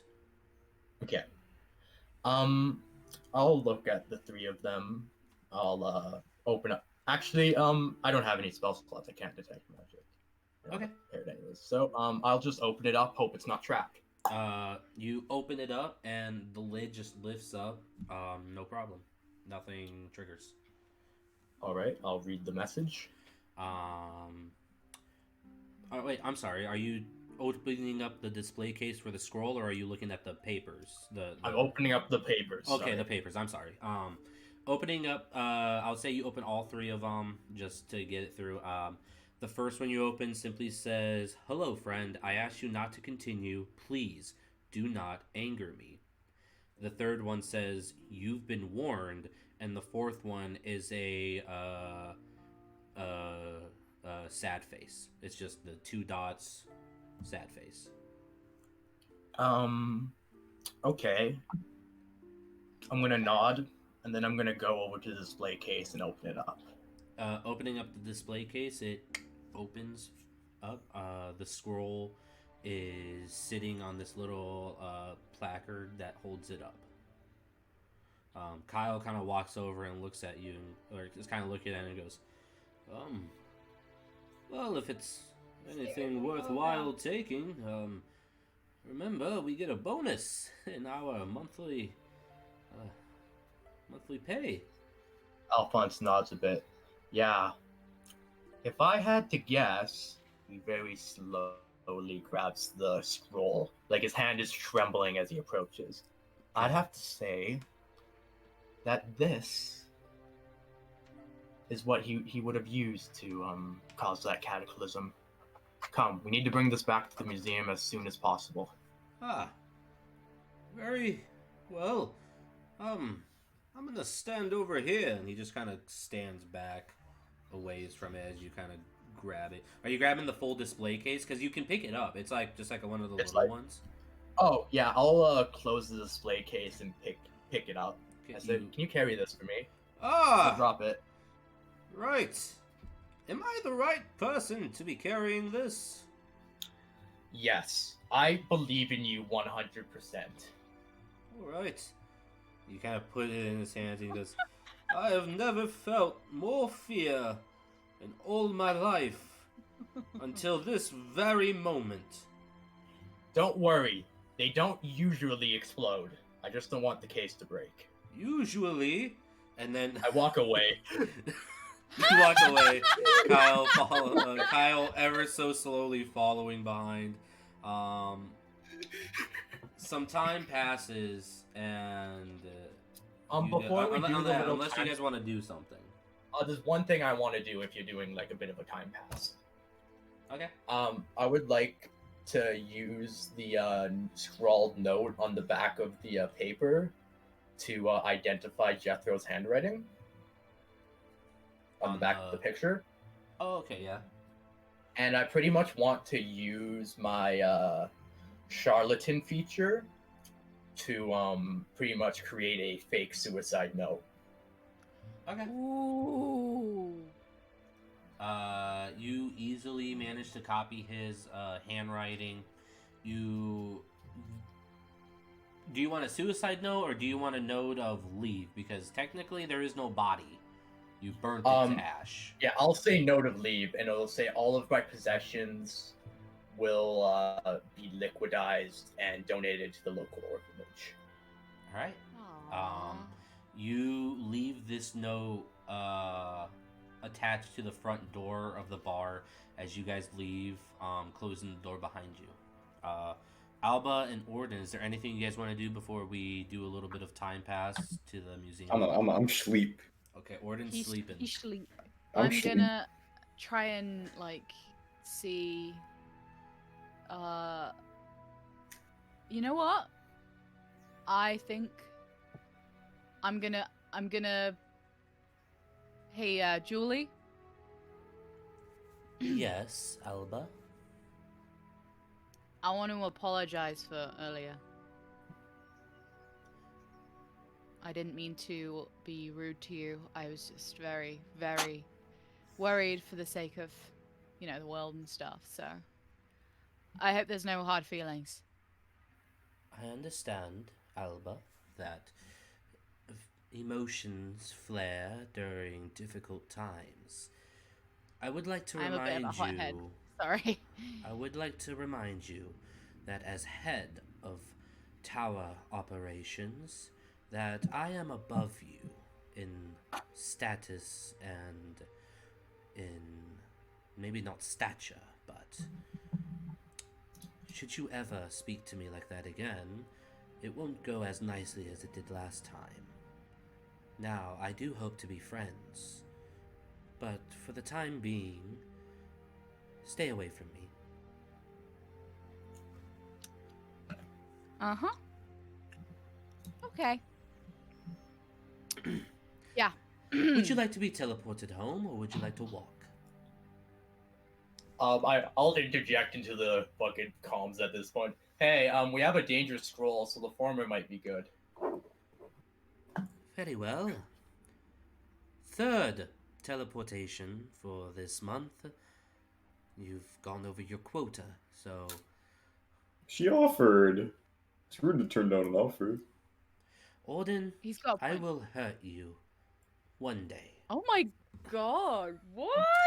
That was out of character. She just saying that? Just, general statement. You guys immediately get teleported. No. And you arrive inside the exhibition hall. Waiting for you is Bingo the rabbit. His eyes just kind of a little crinkled, very Aw. happy looking. His nose gives a little sniff as you guys appear. Oh. Bingo! Oh, aren't I glad to see a friendly face? Hello, Master Alphonse. Orden What's is up? so tired, but he's very happy to see Bingo safe. I received word that you have brought an artifact home to the museum. We have Alphonse indeed. would nod. Very well. And May Alphonse would look I- to Kyle. Would you? Yes, I shall. Master Bingo. And he kind of walks forward with it, sets it on this little stool that Bingo has. Bingo kind of crouches, leans on his cane and looks at it. And you guys watch as his eyes kind of flare up a little bit with this kind of bluish purple light. I identified as detect magic. I already know what it is. You want to detect magic? No, I want to identify the spell. I think it's to protect magic. Oh, but I'm not sure yeah, if I'm yeah. right. You could tell that he's detecting what it is. Okay.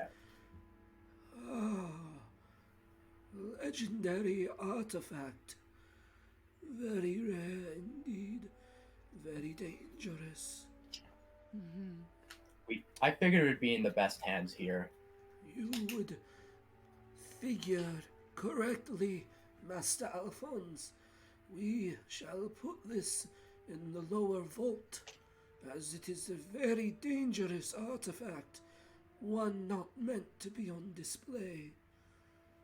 The scroll of Tarask summoning must never see the light of day again. Yeah, but Agreed.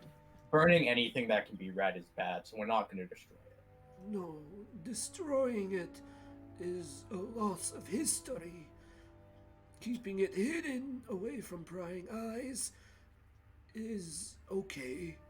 It's a preservation of history. Exactly. It belongs in a museum. And he walks forward, grabs it, and starts walking away to the library. Alphonse If nods a little you- bit and then looks to the rest. Oh, sorry, go ahead. If you would all wait here for one moment, I shall return shortly. And he walks into down the hall into the library. But he will return in a moment. So whatever you guys want to talk about, go ahead and talk about. Alphonse puts his hands behind his head and kind of tilts his head up towards the roof. Well, I don't know about you guys, but I'm pooped. I want something to eat. After we're I done could go here. for a bite. Yeah. Alba, can you put me down? Oh, just a minute longer. Okay. Okay, good. You can go down now. I'm Thanks. just goofing around with you, bro. Don't worry about it. Jolly Use good a work, shower. team. Yes. Kyle, you fucking nailed it again. Every damn time we've been doing this shit, you fucking crushed it. I'm Yeah, I so don't- proud of you. Yeah, I think you're too hard on yourself, man. That one shot you made, it won us the fight, mate. Yeah. You did a Well, good yeah, job. Luck can happen to even the smallest of worms. So, to the bar. Oh, Bingo, wait. have to wait for him. That's Yeah. correct. That's okay. Don't worry about it. I Um, will buy you a really drink. have to- Yes. Yeah, I think I'll take it. Anyway. You guys see, you hear the clacking of a cane as Bingo comes back down the hall. Mr. Goldshire, wanted me to ask you all a question. Have you ever gone to the beach? And No that's gonna way. be the end No of this way. session. Yeah, I think we hit the Whoa. mark! Let's Each go! episode! Oh my god. Yeah. Fantastic. Oh, hell yeah. I'm excited for the beach episode. I also Swimsuit excited for alt the Orden, bro. Let's go. Yes! We could turn this thing into a gacha game so easily. Oh, hell yeah. Bada boom. Big wait. ending. Alba's a fucking Goliath. They hate the warm. Uh-oh. Uh-oh. Guess we're gonna have to deal with that next session. But yeah, I mean, that was fun. That's the end of the Tarask arc. Woo! Wow. Thank you so much. Thank God for that. I know, dude. Everyone's always like, oh, the I have to go Tarask through is... one more time loop this month. Everyone's all like, oh, the Tarask is an endgame boss. And I'm like, are you sure about that? I'm like, I'm just first saying, arc, if there's baby. nothing to summon the Tarask. Orden now has a conflict, which I'm Oh. excited about. Oh. What's his conflict? What?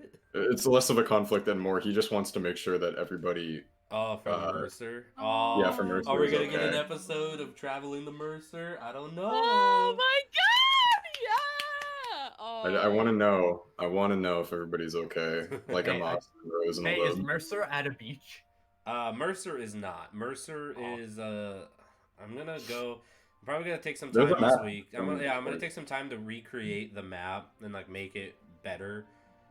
Yes, please. But it's gonna have Mercer, the museum, all the different towns you guys have gone to. Mercer's at the base of the Elduin Mountains. It's Which is where I stumbled down from. ELDUIN? Yeah. What was that? Okay. It's where I Is- stumbled is it, down from, right? Yeah. Yes to Ivy. What was that too, Clem? That's ELDUIN. ELDWYN. WYN. Okay, thank you. Anyway, thank you so much for listening, guys, and thank you so much for DMing, Charles. You're best. Yes, thank you as always, Charles. See you next week. We'll see you next week. See you guys next week. Bye. Thanks. If you're Thanks there for still. watching.